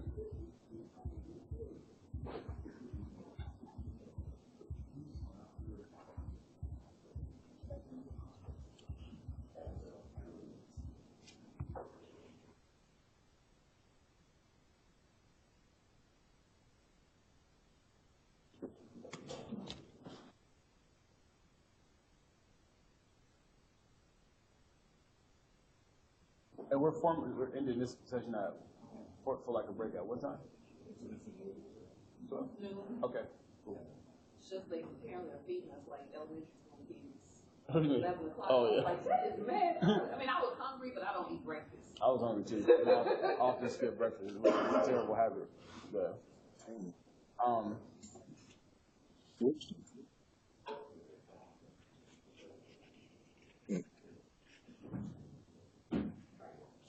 So should we jump in with questions now? Yeah, you guys ready to ask questions? Yes. Yes. Mm-hmm. Sorry, just coming back up on Dr. Jones' question earlier. Mm-hmm. Washington, you were pretty hesitant to identify within this tradition. Within the tradition of the fugitive pedagogy? Mm-hmm. And, you know, I found that kind of interesting. And I was thinking about... I'm not hesitant. Not hesitant. No, not at all. I would say that there are ways in which I know that there are things that he's doing that are kind of subversive. I just question whether or not the other things, the way in which his ideas and his like larger project becomes co-opted. I'm not sure how the balance falls, if that makes sense. But I definitely think that some folks have written about him as a trickster figure, the way that he may fund like the black business kind of like programs and stuff like that, or even the idea of black You are in nationalists. the Zoom meeting now. Oh.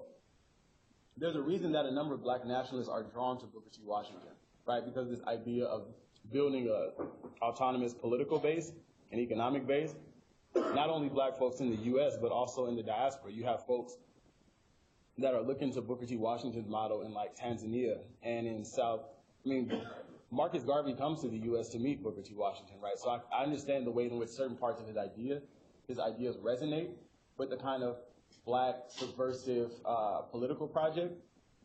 But so I'm fine with saying that, but I'm also in the same breath am fine with recognizing that some of the ways in which this project took form and took life became quite oppressive to folks on the ground who were also black allies of Booker T. Washington himself, the way that he became pitted against other folks, right? To kind of whip black folks into submission in a certain way. That's the only thing that I would say. So it's not either or to me. It's a very complex mixture of the two. But in some ways, we know that he would secretly fund lawyers to represent people who were falsely accused for certain things, right? These are things that he's not publicly talking about, but that he was doing. Yeah. I just wanted to add, with my larger education, there's a chapter where what I learned about education in Denmark. Mm-hmm. And he compares rural education system in Austria Mm-hmm. to the rural education system in Denmark. And the Austrian system is industrial, Mm-hmm. that Tuskegee, and the Danish one is not industrial. But he says that the Danish system, non-industrial, shared the spirit of Tuskegee. And he says that while talking about the fact that the Danish system gave, like, Danish farmers a kind of cultural education in the sense of a pride in their own culture, and led to a kind of political solidarity that generated a kind of democratic reform in the country. And he indicates, like, this is the actual project of Tuskegee, and that the industrial education is kind of a vehicle for that, but not the end of that. Mm-hmm. No, I hear that. It makes perfect sense. There's a number of parallels that can be drawn there. The only difference with the Danish context is that these are not former slaves working for their former masters. And there's a political hierarchy, a political economic context that makes it, distinct in kind that we always have to account for, which is why even Du Bois or Monroe Trotter, who's some of the biggest critics of Washington, never say that they're not for industrial education.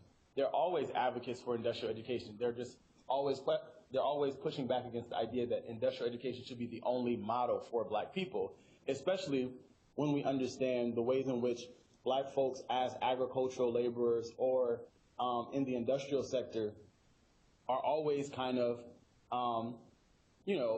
they're always put in they're always exploited. They're super exploited as laborers because in the national imagination, they are kind of like the least kind of, even as they're included as citizens, their labor and the way in which their bodies are understood in relationship to the country is only as a servant class of people, right? And so there's always these kind of restrictions that are placed on them, even as they're trying to become independent farmers and all this kind of stuff, and the ways in which they are being manipulated or exploited or kept out of certain opportunities. And so that's something that's fundamentally different that I think sometimes Booker T. Washington might have understated in terms of his comparison between what's happening, in the Danish context versus what's happening in the U.S. South, right? And I think it's a fairly, I don't think I have to do much to convince you that these are two very different contexts, right? And those contexts, in terms of the racial dynamics and the way race shapes the political economy of the U.S. South, and even the North in terms of industry and labor, means that only focusing on industrial or agricultural education at the expense of political agitation and more kind of classical education in terms of developing race leaders, if you will, with some of the other folks are trying to do, you couldn't necessarily get one without the other, or actually realize the dream of one without the other, whether you could realize the dream of either to begin with, right? Some folks who might have been a bit more pessimistic about the future of black folks in America and advocated immigration, right, have always been raising these questions. But that's one of the things that I would say to that is that I understand the comparison that he's making, but it really understates the significance of racial, anti-black antagonisms in the U.S. that don't allow for, you have black cities that are burned down. The people that are targeted for lynchings are black farmers and are businessmen that are successful, right? There's a reason for that. And that's different than in the Danish context, fundamentally. Yeah. Other questions? I have a question. Since the majority of the teachers that it is now are female, did Carter Woodson address or express any concerns about the role of the black male teacher in any of the research? It's an interesting question. Thank you. I'm trying to think. So the interesting thing is that while the majority of the teachers are women, the majority of principals and superintendents are men. And so what I would say is that when he's addressing principals, I think he's aware of that fact. And so, not all of the principals, there are definitely women that are principals, but by and large, there's an overrepresentation of black men as principals, but some of that has to do with the fact that principals are also elevated by the white superintendents in those structures who have a very rigid, even more rigid notion of gender than black folks have had when it comes to labor and working. And so I would say that the gender divide in terms of when he's addressing black male educators might be when he's talking about principals in the leadership of schools. And he tends to be even more critical of those men, especially black professors who are typically men at HBCUs and the presidents of HBCUs than he are about the kind of individual teachers that are in the schools themselves. But I've never seen anything explicitly where he singles out black men educators and what they should be thinking and doing. But to that question, one of the things that I find interesting is that up until the early 20th century, there wasn't this huge imbalance in male and female educators in the ways that it pretty much always was for white teachers. So after the Civil War, it was pretty much equal in terms of, especially the Northerners that were black folks who were in the North, who were signing up through the missionary associations to come and teach in the freedmen schools. You had almost, parity in terms of black men and women that were coming to teach. But for whatever reason, that drops off after the kind of first decade of the 20th century. Why that was the case, I'm not sure. That would be a fascinating study to think about the ways in which normative gender ideas of labor start to bleed into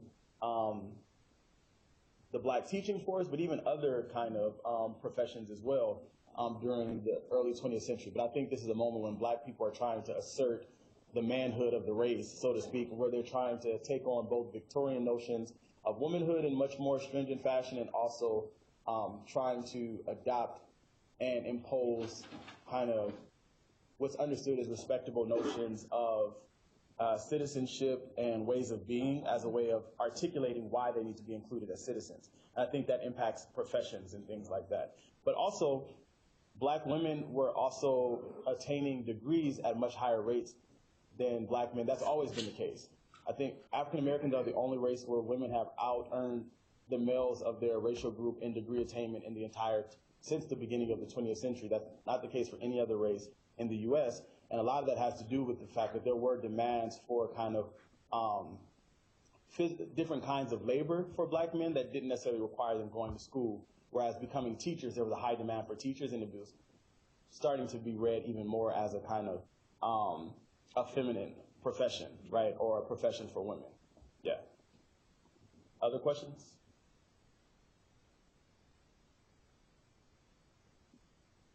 I'll take this hand back here, then I'll come Melanie. One of the arguments that a lot of people coming out of the revolutionary nationalist tradition articulate is that there is a direct link from Washington, Garvey, like Muhammad, Malcolm, that we have that many of these individuals who are being promoted as black power, so to speak, are actually very purpose in regards to their understanding of race, of nationalism and race. So would it be fair to say that these individuals are seeking to replicate white manhood construct to basically have black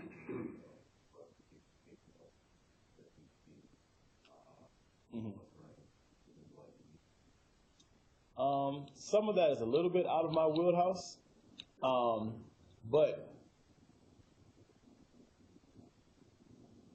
in terms of that direct relation between those folks that you just named, I think I don't even know that it's as clear as just because some might say that Martin Delany, certain ideas of Martin Delany, who's seen as like the precursor to black nationalism, shows up in Du Bois as well. Du Bois also becomes a nationalist. Like, which Du Bois are we going to think about? Du Bois in 1903 or Du Bois in 1920 when Du Bois is leading up the Pan-African Congress, right? Or Du Bois in writing Black Reconstruction in the 1930s. I think that, so some of those, I'd say some of those, like, the same way that Du Bois and Washington are put against one another as like the great debate in this dichotomy, I sometimes have an issue thinking in that way because I can find citations of Du Bois writing something that sounds very much like Washington at a certain period, right?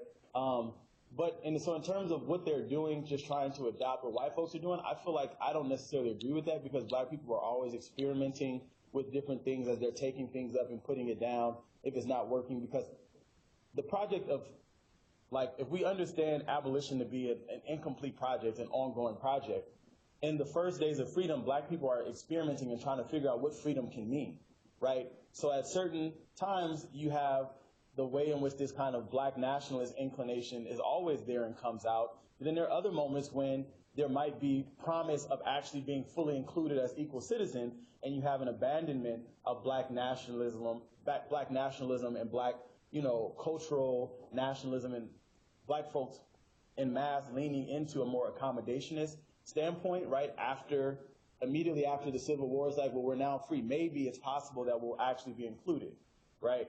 Or during the Civil Rights Movement, you have folks that might have been somewhat more nationalist before, but you start to see, fewer and fewer references to kind of black history and like black militancy in the curriculum in schools because there's a promise of the Civil Rights Movement of actually earning equal citizenship, right? Which is why Black Studies demands comes in the 60s, and at some black colleges, they're like, it's crazy that our students at our black colleges are demanding and saying, we need Black Studies courses when we had these on the books in the 20s and the 30s. And then we got rid of them, and now the students are saying that, we want courses on what they're calling Black Studies, but what might be, Black sociology and all this kind of stuff that we had in the 20s and 30s, but that we relinquished as there started to be promise of possibly being included in the nation state, but then we realized that it was a sham, and now students are upset, right, and up in arms. And so you always see these ebbs and flows. I don't think that black people are just while I do understand the ways in which patriarchy shows up not only in the black male leaders, it shows up in the black women are a part of some of these organizations and stuff as well. right? If you read some of the narratives of Anna Julia Cooper, it's not too far off from some of the black male nationalists and stuff during that time period as well.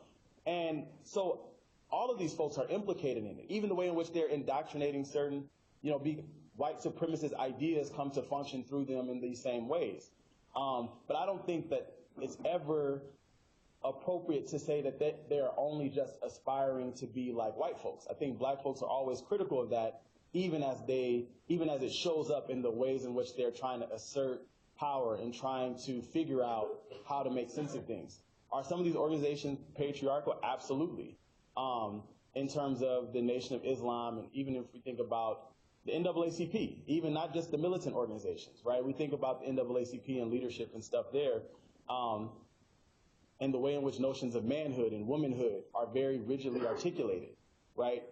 Some folks that have written about, black club women, there are certain very kind of rigid notions of femininity and black womanhood that are being articulated, that are imposed on black working class women, right? That we have to contend with. That all has to do with the way in which the modern context that black people found themselves in and how they're trying to make sense of their realities and trying to figure out the best ways to get free, essentially. But yeah, that's what I would say to that. I don't know that it's as clear cut in those ways. I find it all to be a lot more messy. But yeah. Melanie, and then there was a hand, then I'll come in. Yeah. Okay. So my question is about the fact that HBCUs really are vested in this era, right? Mm-hmm. They were created in the same breath as the K-12 schools. In many ways, they were functioning as like high schools, high schools and then colleges, because some of the students were coming in. Yeah. Mm-hmm. So, in many of these one town, especially in the small towns, mm-hmm. these schools were shut down after integration, right? The elementary K-12 yes. schools were shut down after integration. Can you talk a little bit about sort of how you see HBCUs potentially fitting into this story then, and how it might be engaged in some of those similar projects now? Does that make sense? Just wax poetic about the role of HBCUs. The role of HBCUs is that all these teacher organizations, faculty at HBCUs were also members of these places. So you have this kind of, you have this relationship between folks who are teaching at HBCUs and people who are teaching in schools. Teachers are being trained at HBCUs and then going into the schools, right? And so you have these kind of cross-institutional relationships that are always there, right? So even when you have the National Association of Teachers in Colored Schools, you have people like Mary McLeod Bethune, who's the president at one point in time, or you have people that are teachers at universities and people that are teachers at elementary or high schools that might become the president. But in these spaces, you have these very rich intellectual exchanges that are happening, right? And there's a way in which the agenda of what's happening in black schools are aligning with the agenda that's being set and that's being put into practice in black colleges, right? The ideas and the knowledge that's being produced by people like Du Bois, by people like, Ambrose Colliver, or folks like Woodson, are being circulated not only among academics, right, people in colleges, but there's a direct pathway in terms of the knowledge that's being produced as research and scholarship, and saying that this is work that's being done because it has direct implications for how we are teaching students in schools. And even as black teachers are going to and becoming educated in, traditional teacher training pathways through normal schools, the normal schools may not have been able to formally take up all of the ideas of Woodson, right, if any at all. They might have had to teach John Dewey or George Counts, but you see in these teacher organizations, because they're interacting with Mary McLeod Bethune, Anna Julia Cooper, Woodson, Du Bois, they're taking the best from traditional teacher training pathways and the best of the ideas from professors at HBCUs and blending them to develop their own educational agenda and their own set of theories and toolkits that they're using in schools. And you see this coming up in their actual journals that they're writing, right? They'll say Dewey is useful, but he only goes so far. right? You'll have a quote from Dewey on the front of the Bulletin, which is the publication for the National Teachers Organization, but then you'll also see them talking about the importance of progressive education, but then also the limitations of it in certain ways. And you'll see them engaging with ideas from professors at HBCUs, right? If you look at newspapers at HBCU colleges, many of the students, especially in the 20s and 30s, or even before then, over the summers, they're teaching in rural schools. They'll come back and you'll see them writing memoirs and anecdotes about them and their time teaching in some of these rural districts in the school newspapers at HBCUs. So there's a very kind of close relationship between all of these things.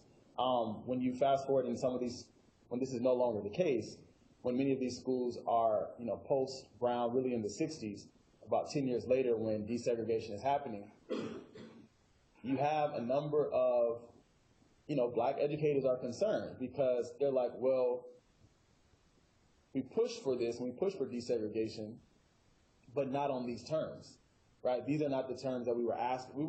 Desegregation didn't mean just close all of our schools and have us go to some of your schools and fire all of our teachers, and then we just get your teachers. That's not the plan. That's not in the manual that we wrote out and gave to you and said, this is what an equitable desegregation process looks like, that we actually, over years of research, developed in our own organizations and said, this is what the model is supposed to be, right?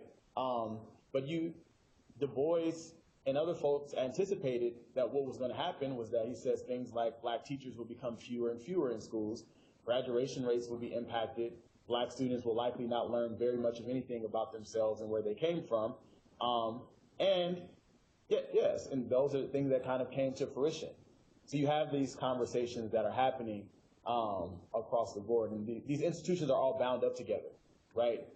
So not only schools, but like churches as well, right? You see Negro History Week ceremonies that are happening between the Rosenwald School and the local HBCU. It's happening in the context at the site of the biggest local black church.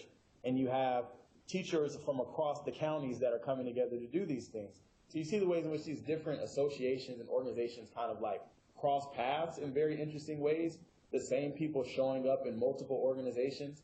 And these black teacher associations were forced to merge with white teacher associations with the desegregation merger in 1969.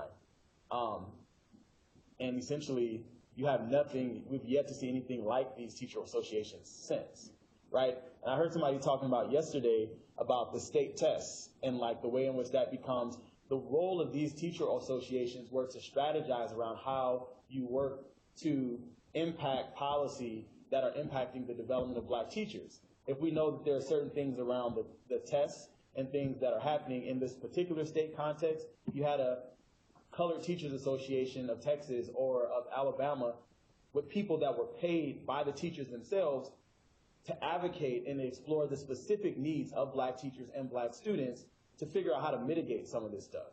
You have no kind of institutional infrastructure to do that kind of stuff today. That's a rant, but does that kind of answer some of the stuff you're talking about? Okay, guys. Yeah. There's a question here, and you had a question as well. Yeah. Okay, so I'm a Methodist PK in the state, and so my question is about some of the places you've been doing some of your archival work. Mm-hmm. How much of your work has been going through church archives? It really has been kind of, I can make up a narrative and be like, this is the process, and this is it's really just been asking someone who knows someone, and then it's wherever that person is that have papers that are relevant, I'll go there. I would say in terms of church archives, I haven't gone to, I wouldn't even say it was the church's archive, it was the archive of somebody that was a member of a church, and she just so happened to store some of her stuff at the church. That's why I was there looking at the things, if that makes sense. So it's not like it wasn't this church's their own formal archives that are there, but there's plenty of churches that have archives that, there's a church in Boston, that I've been trying to figure out, do you have any papers? Because there was this one teacher that was there in Boston. I see her, she shows up all the time. She was a member of this church that's on the corner of my house, 12th Baptist in Roxbury. And I'm like, where I can find more information about this woman who was her family. She talks about being a member of this church. Do you have any old records? They're like, we got all kind of stuff down there. And I was like, I'm not equipped to deal with like what the basement of that church looks like, right? So I think there's a lot of work that has to be done in terms of trying to do some of the custodial work of building up Black archives. My work is not on Black churches, but except to the extent that Black churches come up in the history of Black education, right? Some schools were actually happening in churches before they got a Rosenwald school. But I haven't done extensive work there. It's been just kind of like word of mouth, and there's not really any like set system to like what I do when I go places, other than I'll ask people who are maybe affiliated with the church if there was a teacher that I know was affiliated to this place, but people that may have knowledge, or they may know about where to look or who to ask in certain places. That's about the extent of it. Yeah. There, or list of these schools that were funded or Rosenwald? Yeah, there's a list and registry for the Rosenwald schools. But so for folks that are interested in those things, you can definitely find that. But there's not registries of who the teachers were in the schools. So there'll be a list of maybe perhaps the principal and the school. But for instance, Tessie McGee, I've called, I found documents from people that are from there, but I called the school district to see if they had records, and they were like, "Oh, the old color school, I don't know, but let me put you on with Miss Woodson through the switchboard." If it was really a switchboard they did this with, I don't know, but it might have been. I was like, a switchboard, what is that again? Okay, got it. Essentially, they went and found the oldest Black person that worked at the school district and put her on the phone. And she was like, "Oh yeah, that was the school. I graduated from that school." But they tore it down and they burned the school records as well, right? So there's no records of the school. And so she was like, "What's the person's name that you're looking for?" And I was like, "Well, I'm interested if you have any photos, if you have anything about the school." So we haven't been able to find anything yet other than like a small pamphlet, but I would love to know more about, for instance, Tessie McGee, right? This teacher who was doing all these things. The only way I found her is her showing up on the census records in the early 1930s in terms of where she lived. And they had these teacheries where the teachers lived together in kind of like teacher dorms in some of these rural schools. But, sometimes you'll find things, sometimes you won't. Sometimes you'll find traces of people in the local newspapers that'll have a quick reference to the Negro school if it's the Webster Parish newspaper, but it may not be. It's only going to capture some descriptive detail, not the narrative content stuff that I'm really interested in. Yeah. You had a question, and then I'm going to come to your question. I'm sorry, I skipped you. Okay, got it. Have you done any work with or thought about the role of few Black private schools? That, there are a few left, one not too far from where the Cornelius grew up in Mississippi. Piney Woods? Yeah. I mean, have you done any work with their archives or studied that, or is that practice narrative? Yeah, it does. So I'm trying to think of his name. Lawrence C. Jones is the founder of Piney Woods School. I was driving through Mississippi 2 weeks ago for the first time ever in life. That was fascinating. But I was looking at records at Jackson State because I was trying to find. I realized that I had very few examples of this Woodson's partnership with teachers in Mississippi, and so I wanted to see if Mississippi was an outlier. So I was just looking to see if I can find records of him and teachers in the state, and I found them. They were at Jackson State, but Jackson State, they essentially have the archives there, and they're not processed. But there was an archivist that was there that was willing to kind of like let me look through some stuff anyway. And so I found some of those references, but what I did know even before going there was that Lawrence Jones, who was the president of Piney Woods, who was the founder of Piney Woods and the principal until he died in the 60s, lived a very long life it seems. He was an early funder of Woodson's organization. So when I look at the roster of people that paid money to the ASNLH, which is the Association for the Study of Negro Life and History, because by the 1930s, Woodson, white philanthropists are frustrated with him, and they're like, do what you do on your own, like you're not cooperative. And so Woodson essentially becomes blacklisted amongst white philanthropists, and he starts to rely a lot more on smaller donations by a larger number of people. Oftentimes they're black teachers and black schools. For instance, I was looking at the Prairie View records in the newsletters from the 1930s, and they had like a line item that was a donation to Dr. Woodson's association, right? So you'll see those types of things. But Piney Woods and these independent schools were operated similarly. Nannie Helen Burroughs in DC founded a private school for black girls, and her students had to pass a Negro history exam before they graduated from the school, right? They used Carter G. Woodson's textbooks.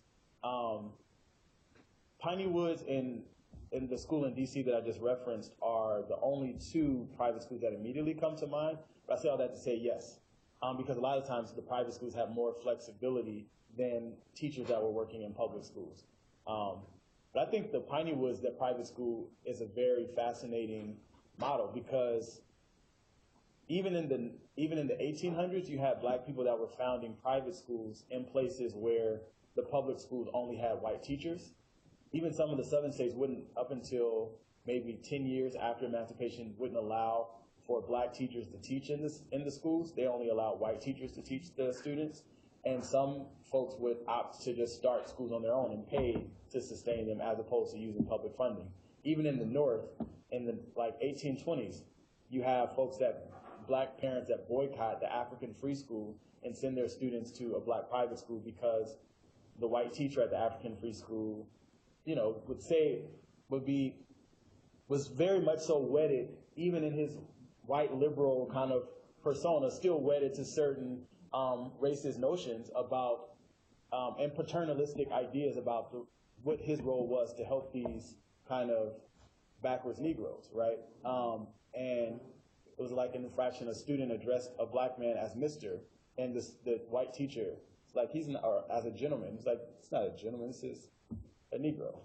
You know what I mean? And so these types of things show up, and black parents protesting and starting and sending their kids to private schools.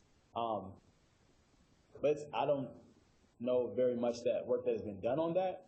I think it's fascinating. I think Piney Woods is a fascinating experiment and narrative.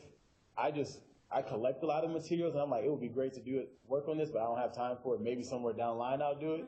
So I have some records from Piney Woods, because it's an interesting narrative that I haven't seen very much written on. But I've seen people write about black people integrating white private schools.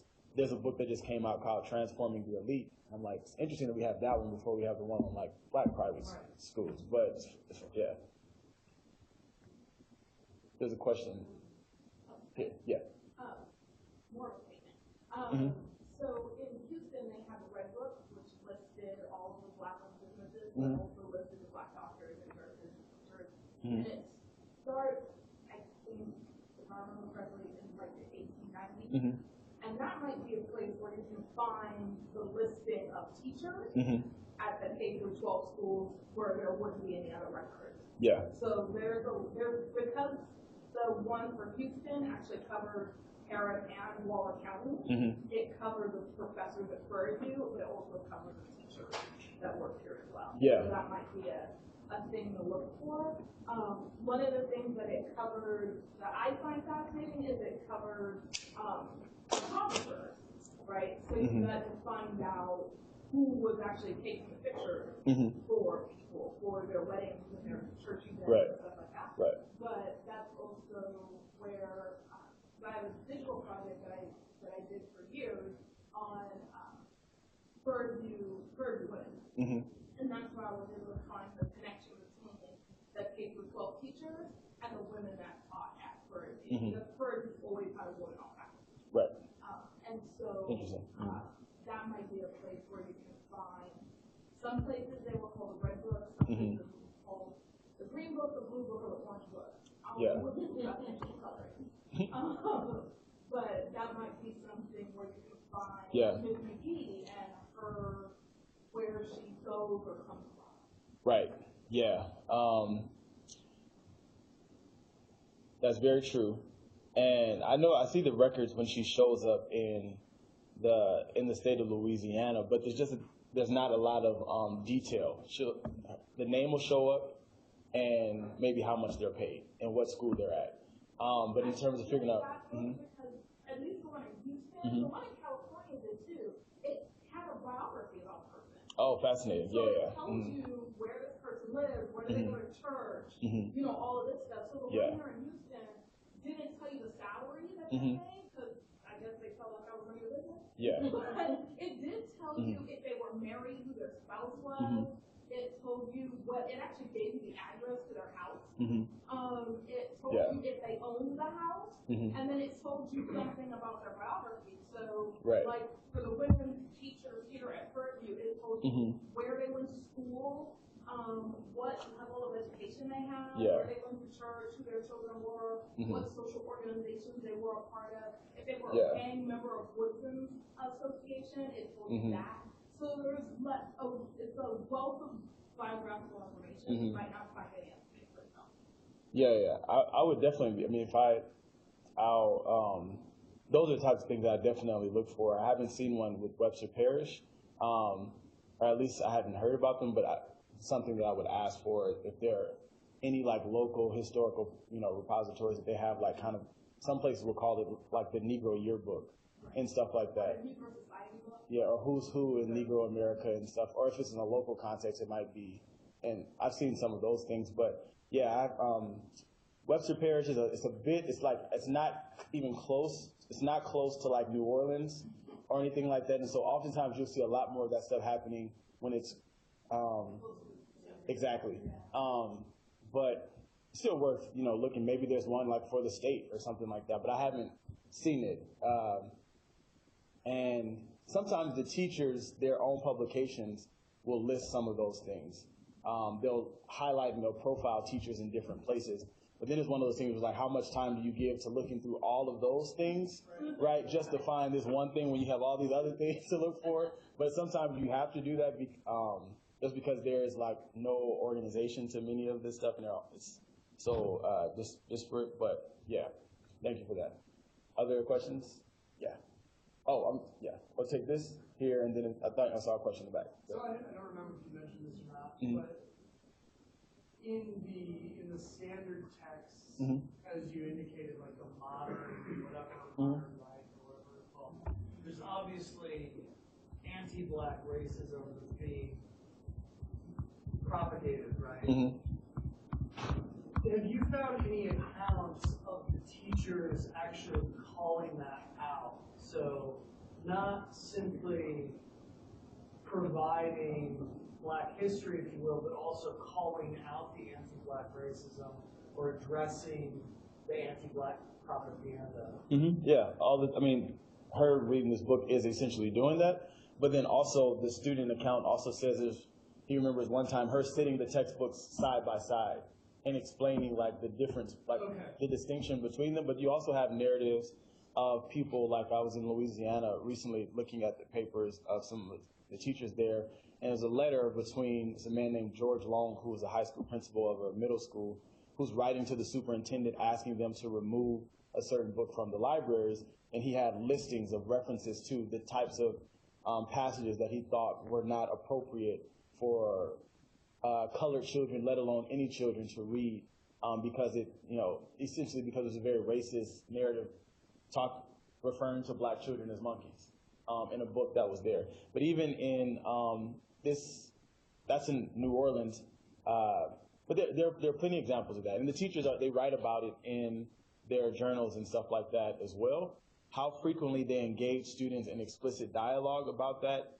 I would imagine it shows up enough in student oral histories to suggest that it was, even if it wasn't an everyday occurrence, it also wasn't atypical, if that makes sense. So that's what I would say, yeah. So there is an overt criticism. All of this is an overt criticism in But I mean, there's a calling out. It's not just juxtaposition. There's actually a commentary on it. Absolutely. Okay. Absolutely, yeah. And but I'm also, I see them as this. I see them very closely tied together. Even as there's kind of, because I'm interested in like not only naming this teacher said this to this student, because oftentimes, sometimes the things that the teachers did left impressions on the students more than the things that they said, if that makes sense. So that's the only reason why I sometimes push back on only being willing to look at what's explicitly said, what's explicitly written as fact and as evidence, because the reality is that these folks that are showing up, they might have done something, but not been able to say what was on their mind, but the students would have been able to interpret and understand what, because of why they're doing certain things that they're doing, right? Even if they didn't say, we're not going to sing the Black National Anthem today because Miss Such and Such, the white superintendent, is coming to the school, the students know why they're doing this when the white folks are showing up.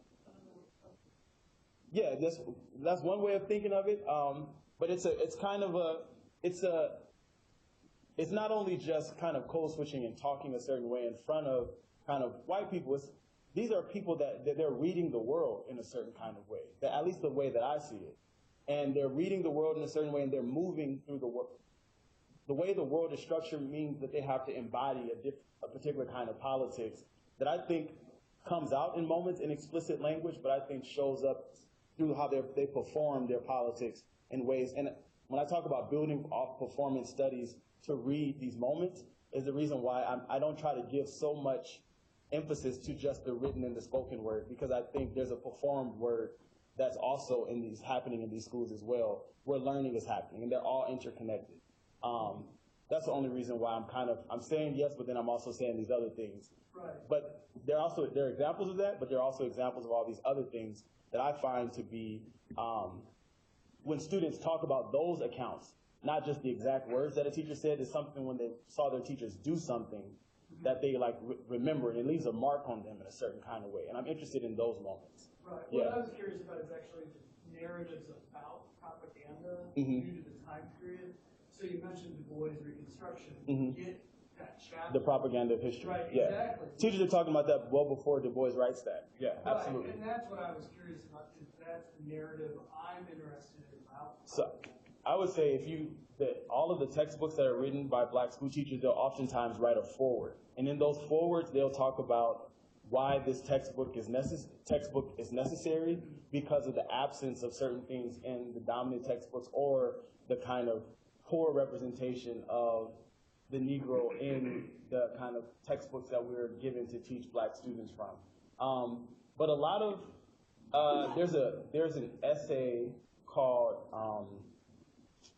it's written there's a study done by Woodson, and he commissioned some teachers to do it. It was in 1931. They essentially took a survey of all of the adopted textbooks in the southern states to talk about the representation of the Negro in this survey. And it's by Lawrence Reddick. And I think it's a study of the Negro in school textbooks.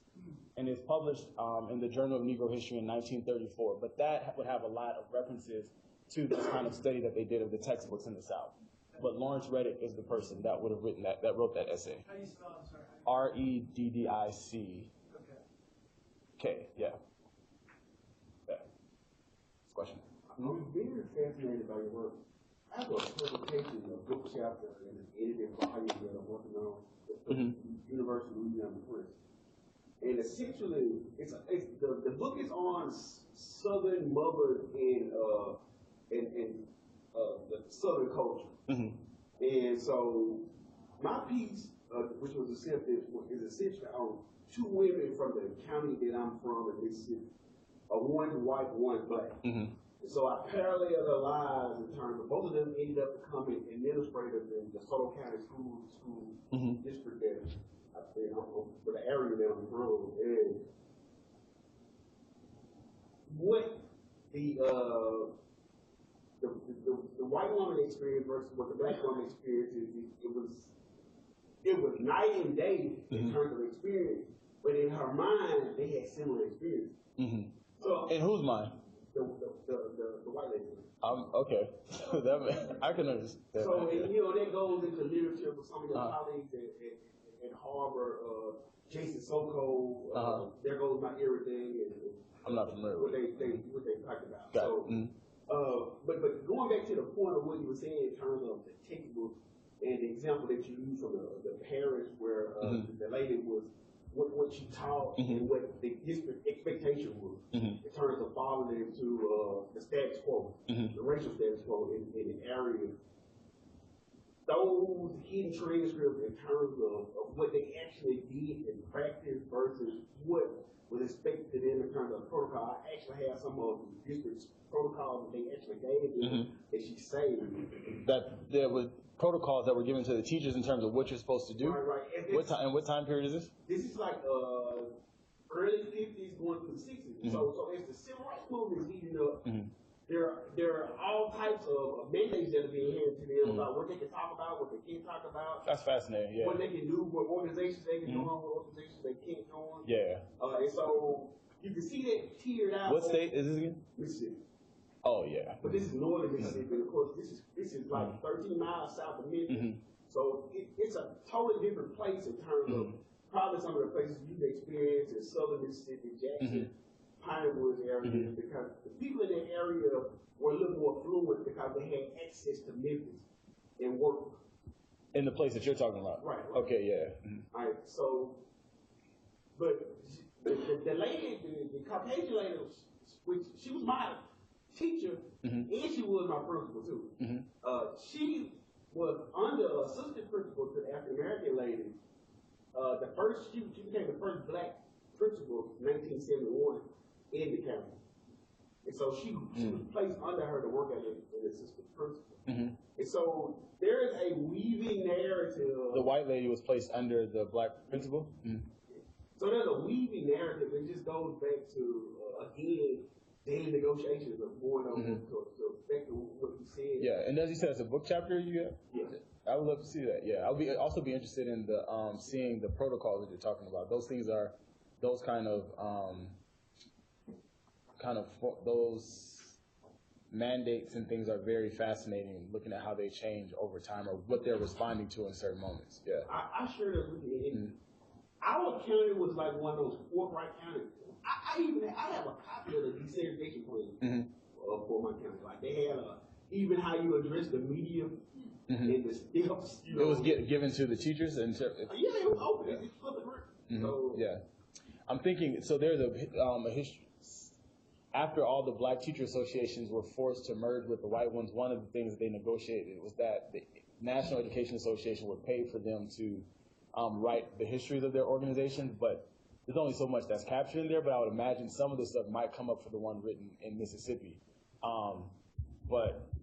So I don't know if you're continuing that work, but that might be a useful resource. I don't know the exact name of the book for Mississippi, but I know it's published by the NEA.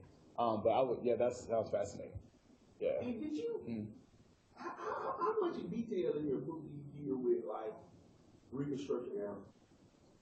Not much at all, because, essentially, I'm tracing Woodson's life and the way, the educational circles that he's moving through. So, other than the fact that he's born in 1875, so I'm talking, a lot of the stuff that I'm talking about is happening right after Reconstruction, but I have to deal with it as the kind of context to make sense of where he kind of when he enters the world. Yeah. You use a lot of examples pre-Reconstruction to demonstrate like the fugitive. Well, yeah, I do. So I do use a lot of those examples by kind of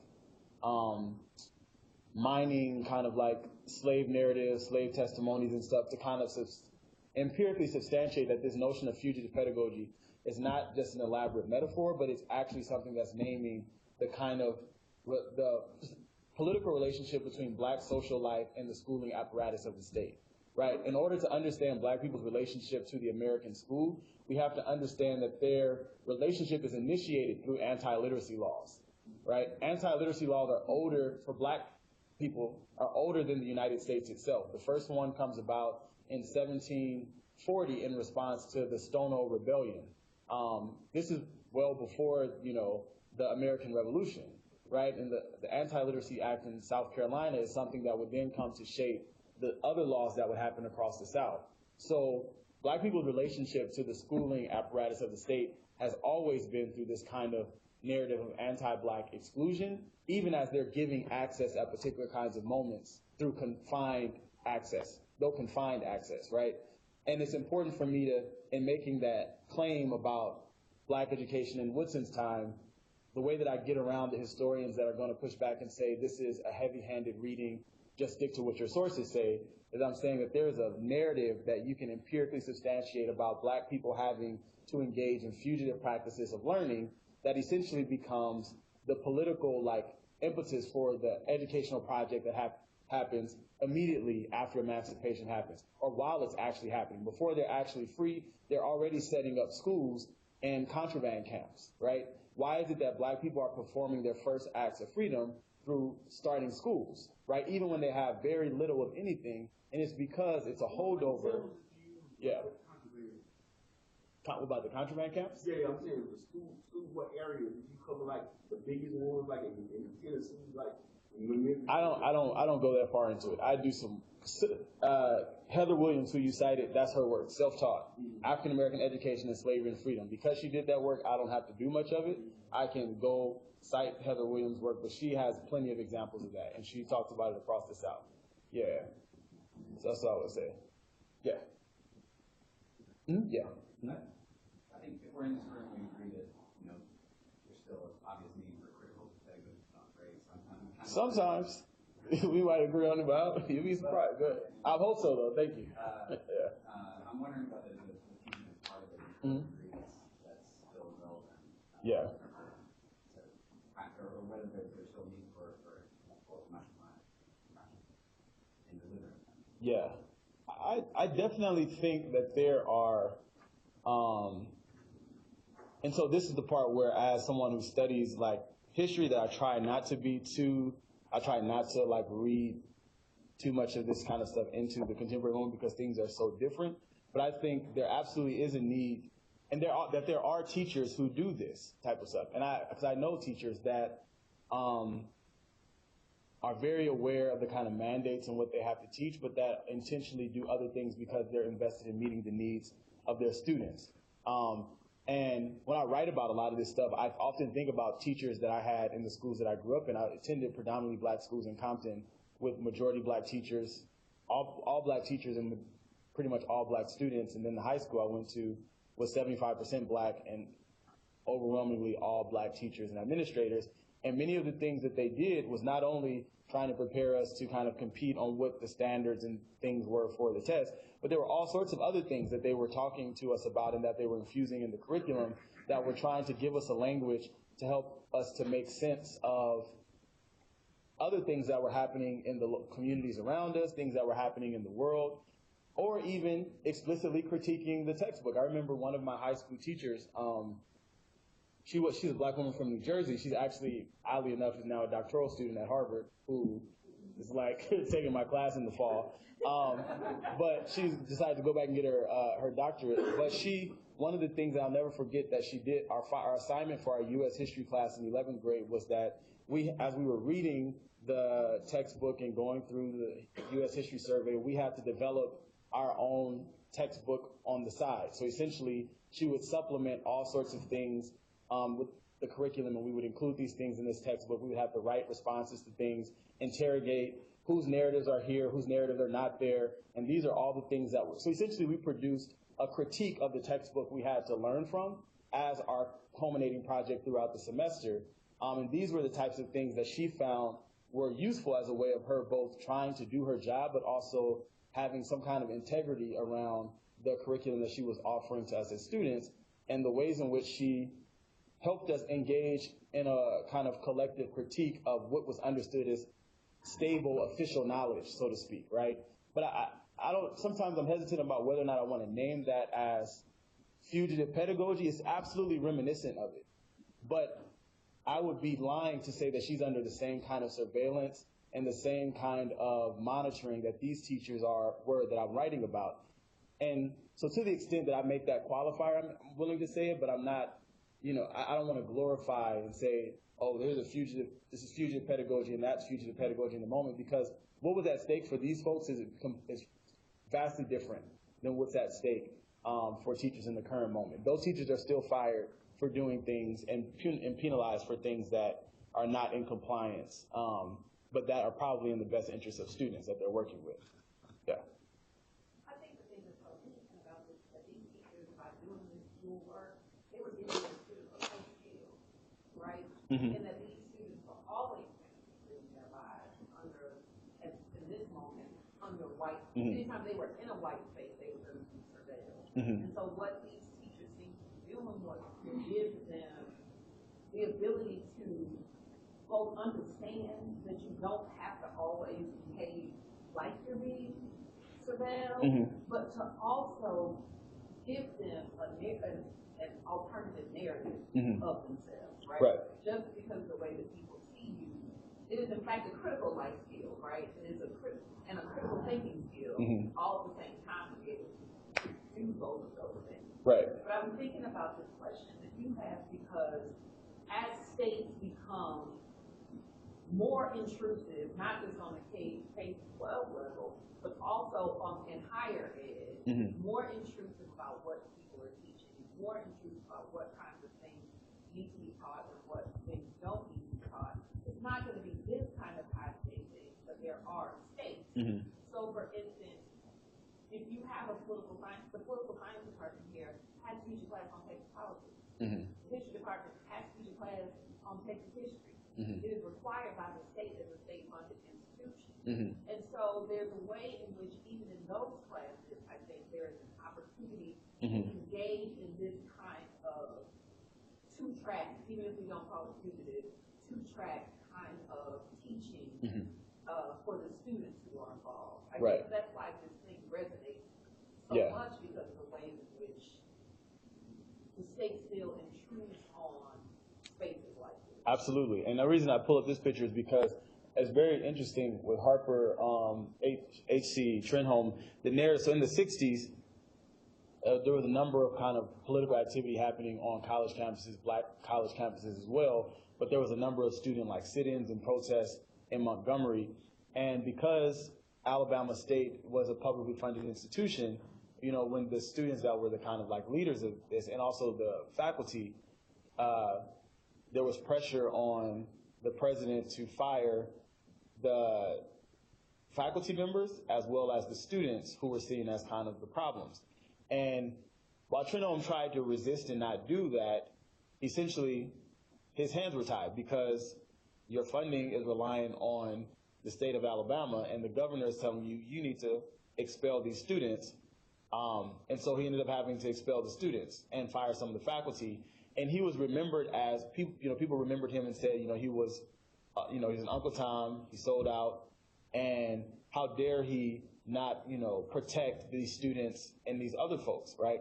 But then what we learned later is that even as he, at the last hour, had to fire these students, expel these students, you then learn that some of these students ended up at colleges in other states because he called presidents at other states and said, will you admit this student that I have to expel from here, but I want to make sure that they have somewhere to go, but my hands are tied. I have to essentially fire them, right? But that's something that can't be made public, that he's doing this because it completely undercuts the kind of the intrusion from the governor of Alabama and what he's being required to do. But these are the kinds of things that you do see happening. And the interesting thing is that funding and philanthropy or funding, whether it be from the state or whether it be from like white philanthropic foundations, it's an interesting way in which it's always kind of has a hand in the way in which these things are happening and the way it takes form and what's allowed and how surveillance is taking place in these schools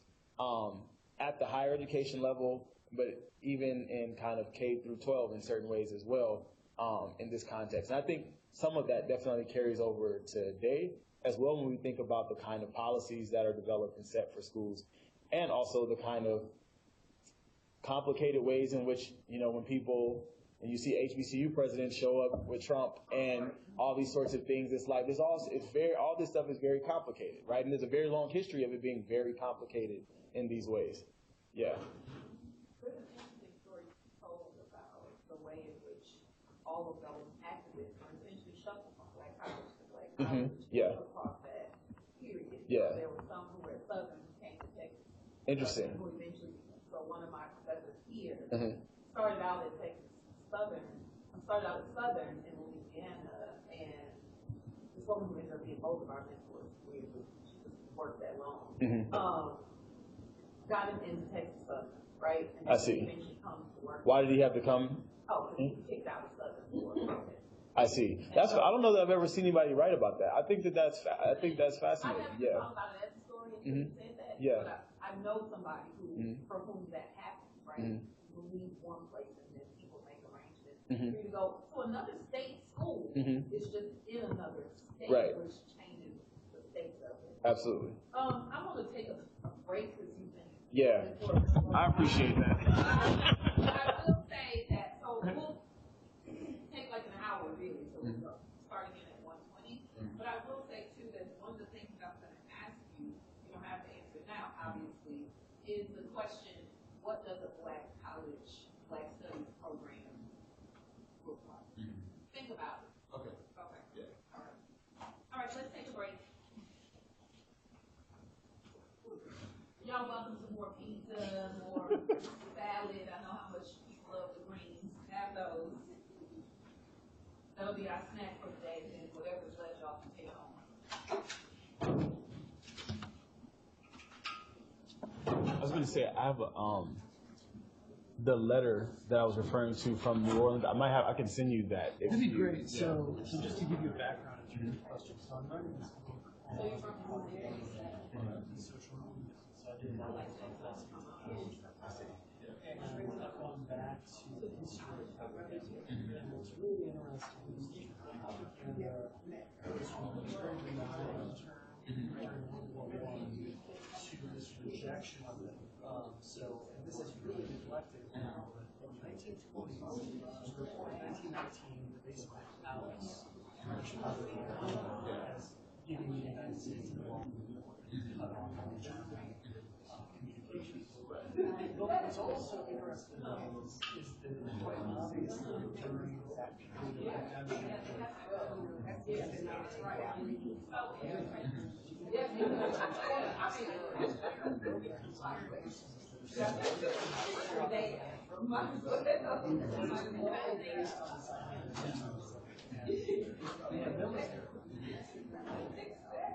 but there's this really long pandemic going on. Is who's discussing anti-black propaganda? That discussion. Yeah, so definitely in the Black press, the language of propaganda, at least the columns that Woodson writes in the Chicago Extender, or the Butler Courier, he uses the term propaganda since in the 20s up until the time he dies in 1950. So up until that time, especially probably even more so in the 30s and 40s, because he's no longer beholden to white philanthropy, and he has loose lips in the 30s and 40s. He's like not holding back anything. He's even sending them copies of stuff that he's writing because he knows that it'll be like it'll just kind of like get them worked up and make them feel kind of implicated in certain ways. But he's using the language of propaganda and explicitly saying it's. And I don't know how much he might much conceptual work he does other than using the word, but the language definitely comes up. And the thing is, the conceptual stuff isn't what I'm so fascinated by. What I'm more interested in is people calling it out. And that time period in the 1920s coincided with what I thought. Because that's when the military propaganda is also called out. And I mean, it was very overt and strong way. But yeah, I'd love to see that. I'd love to see anything that you've got. You said that explicitly. Anything explicitly damning propaganda. Yeah. So the case in New Orleans, I don't know if he calls the reference in the textbook propaganda. I think he's just insinuating that it's like racist and insinuating certain kind of racist stereotypes about black people.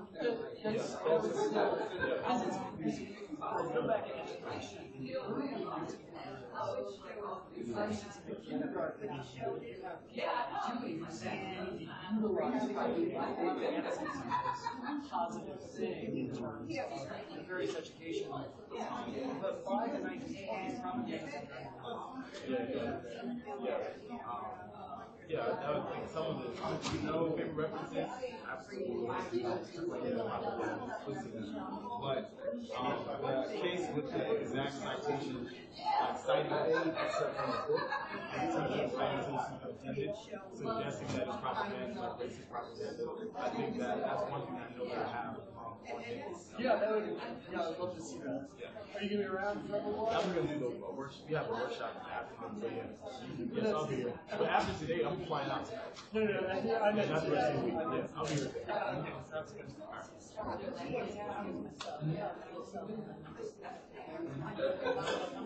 Oh, okay. Yeah. I think I remember you said she heard someone say that. Well, yeah. Whereabouts? Okay.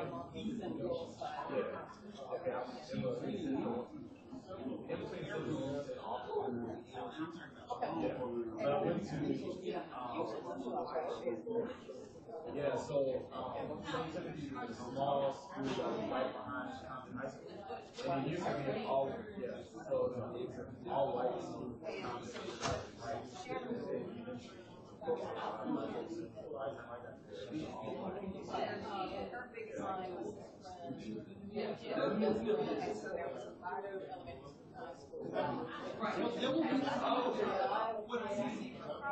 Oh, I don't say that. But I don't say that when you don't never not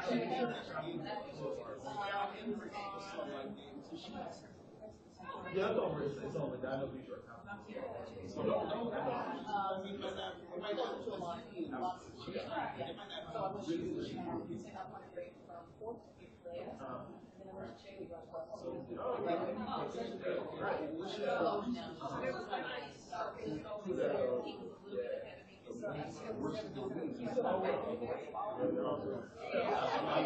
are I was there visiting my family. I'm moving back there tonight, but I live in Boston. Very hot. And all sorts of things. I know one thing that I've noticed growing up. Well, I graduated from about 82 or so.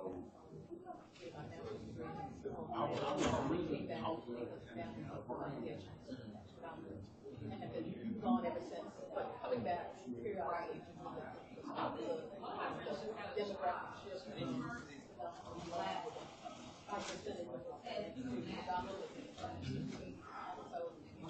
and for this room, this is tomorrow, and then probably time presentation. So you see UPC, and you right here.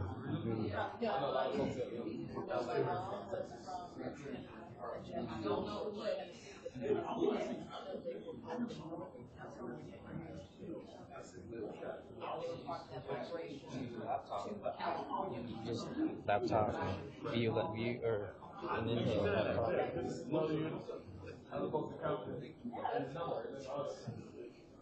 That's the laptop when it's connected. So he had issues. What is it if he's connected to here that he's not able to play his video? He played it. It didn't display it on the room. It displayed it on just his laptop. Think so? Okay. Because I mean, whatever he did, he put on a microphone.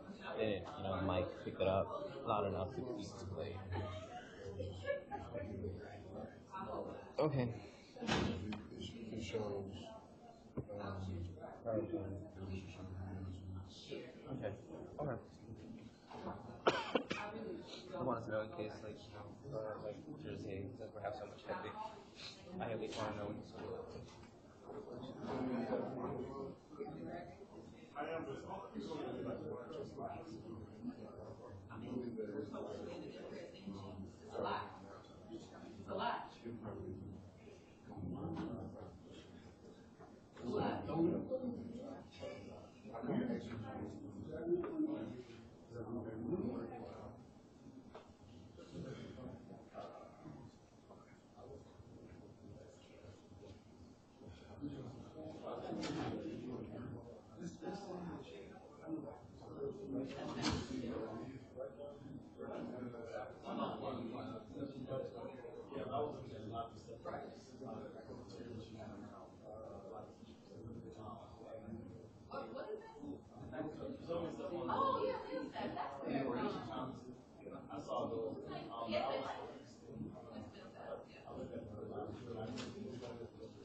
It was like by the numbers.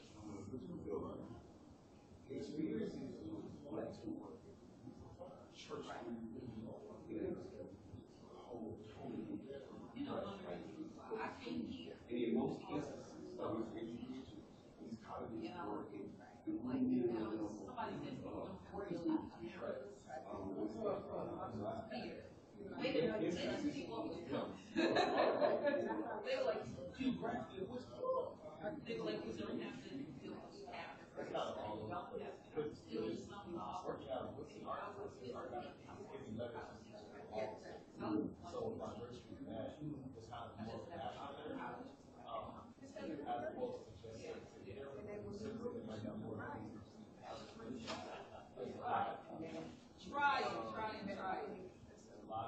a lot of Virginia, a lot of Georgia, a lot of Alabama, Texas, comes up.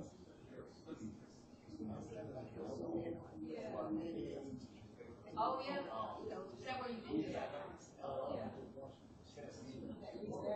Yeah. Only a few representations.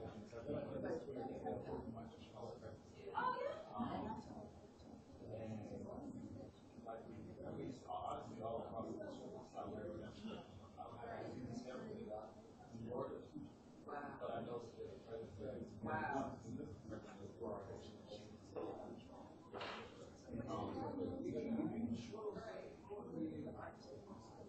Right.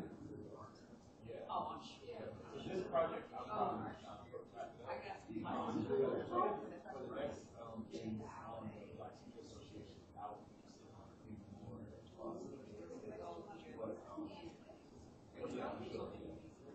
It's like so much.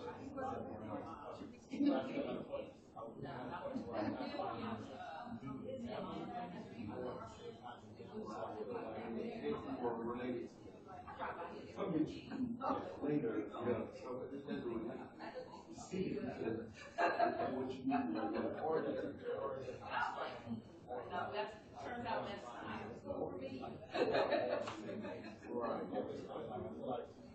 then I decided to work like college. At that point, you know, they get you in kind of You want to and continue, then you you do it, yeah. I appreciate it. Mark. Yes.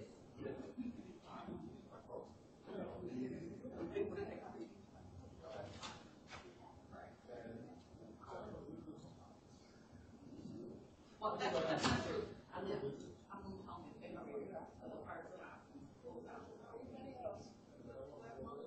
Oh, right. My mother is I'm her sixth child. Yeah, she's very good interested in like she is like 8 grandchildren, 12 grandchildren, great-grandchildren. She is like, this is just time. She goes to the door, she's like, just leave me alone.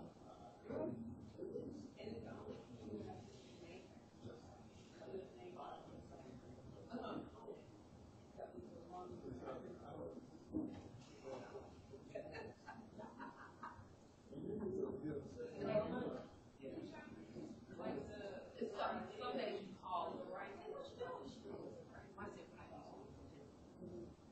said, I'm sorry for the conversation. It wasn't good.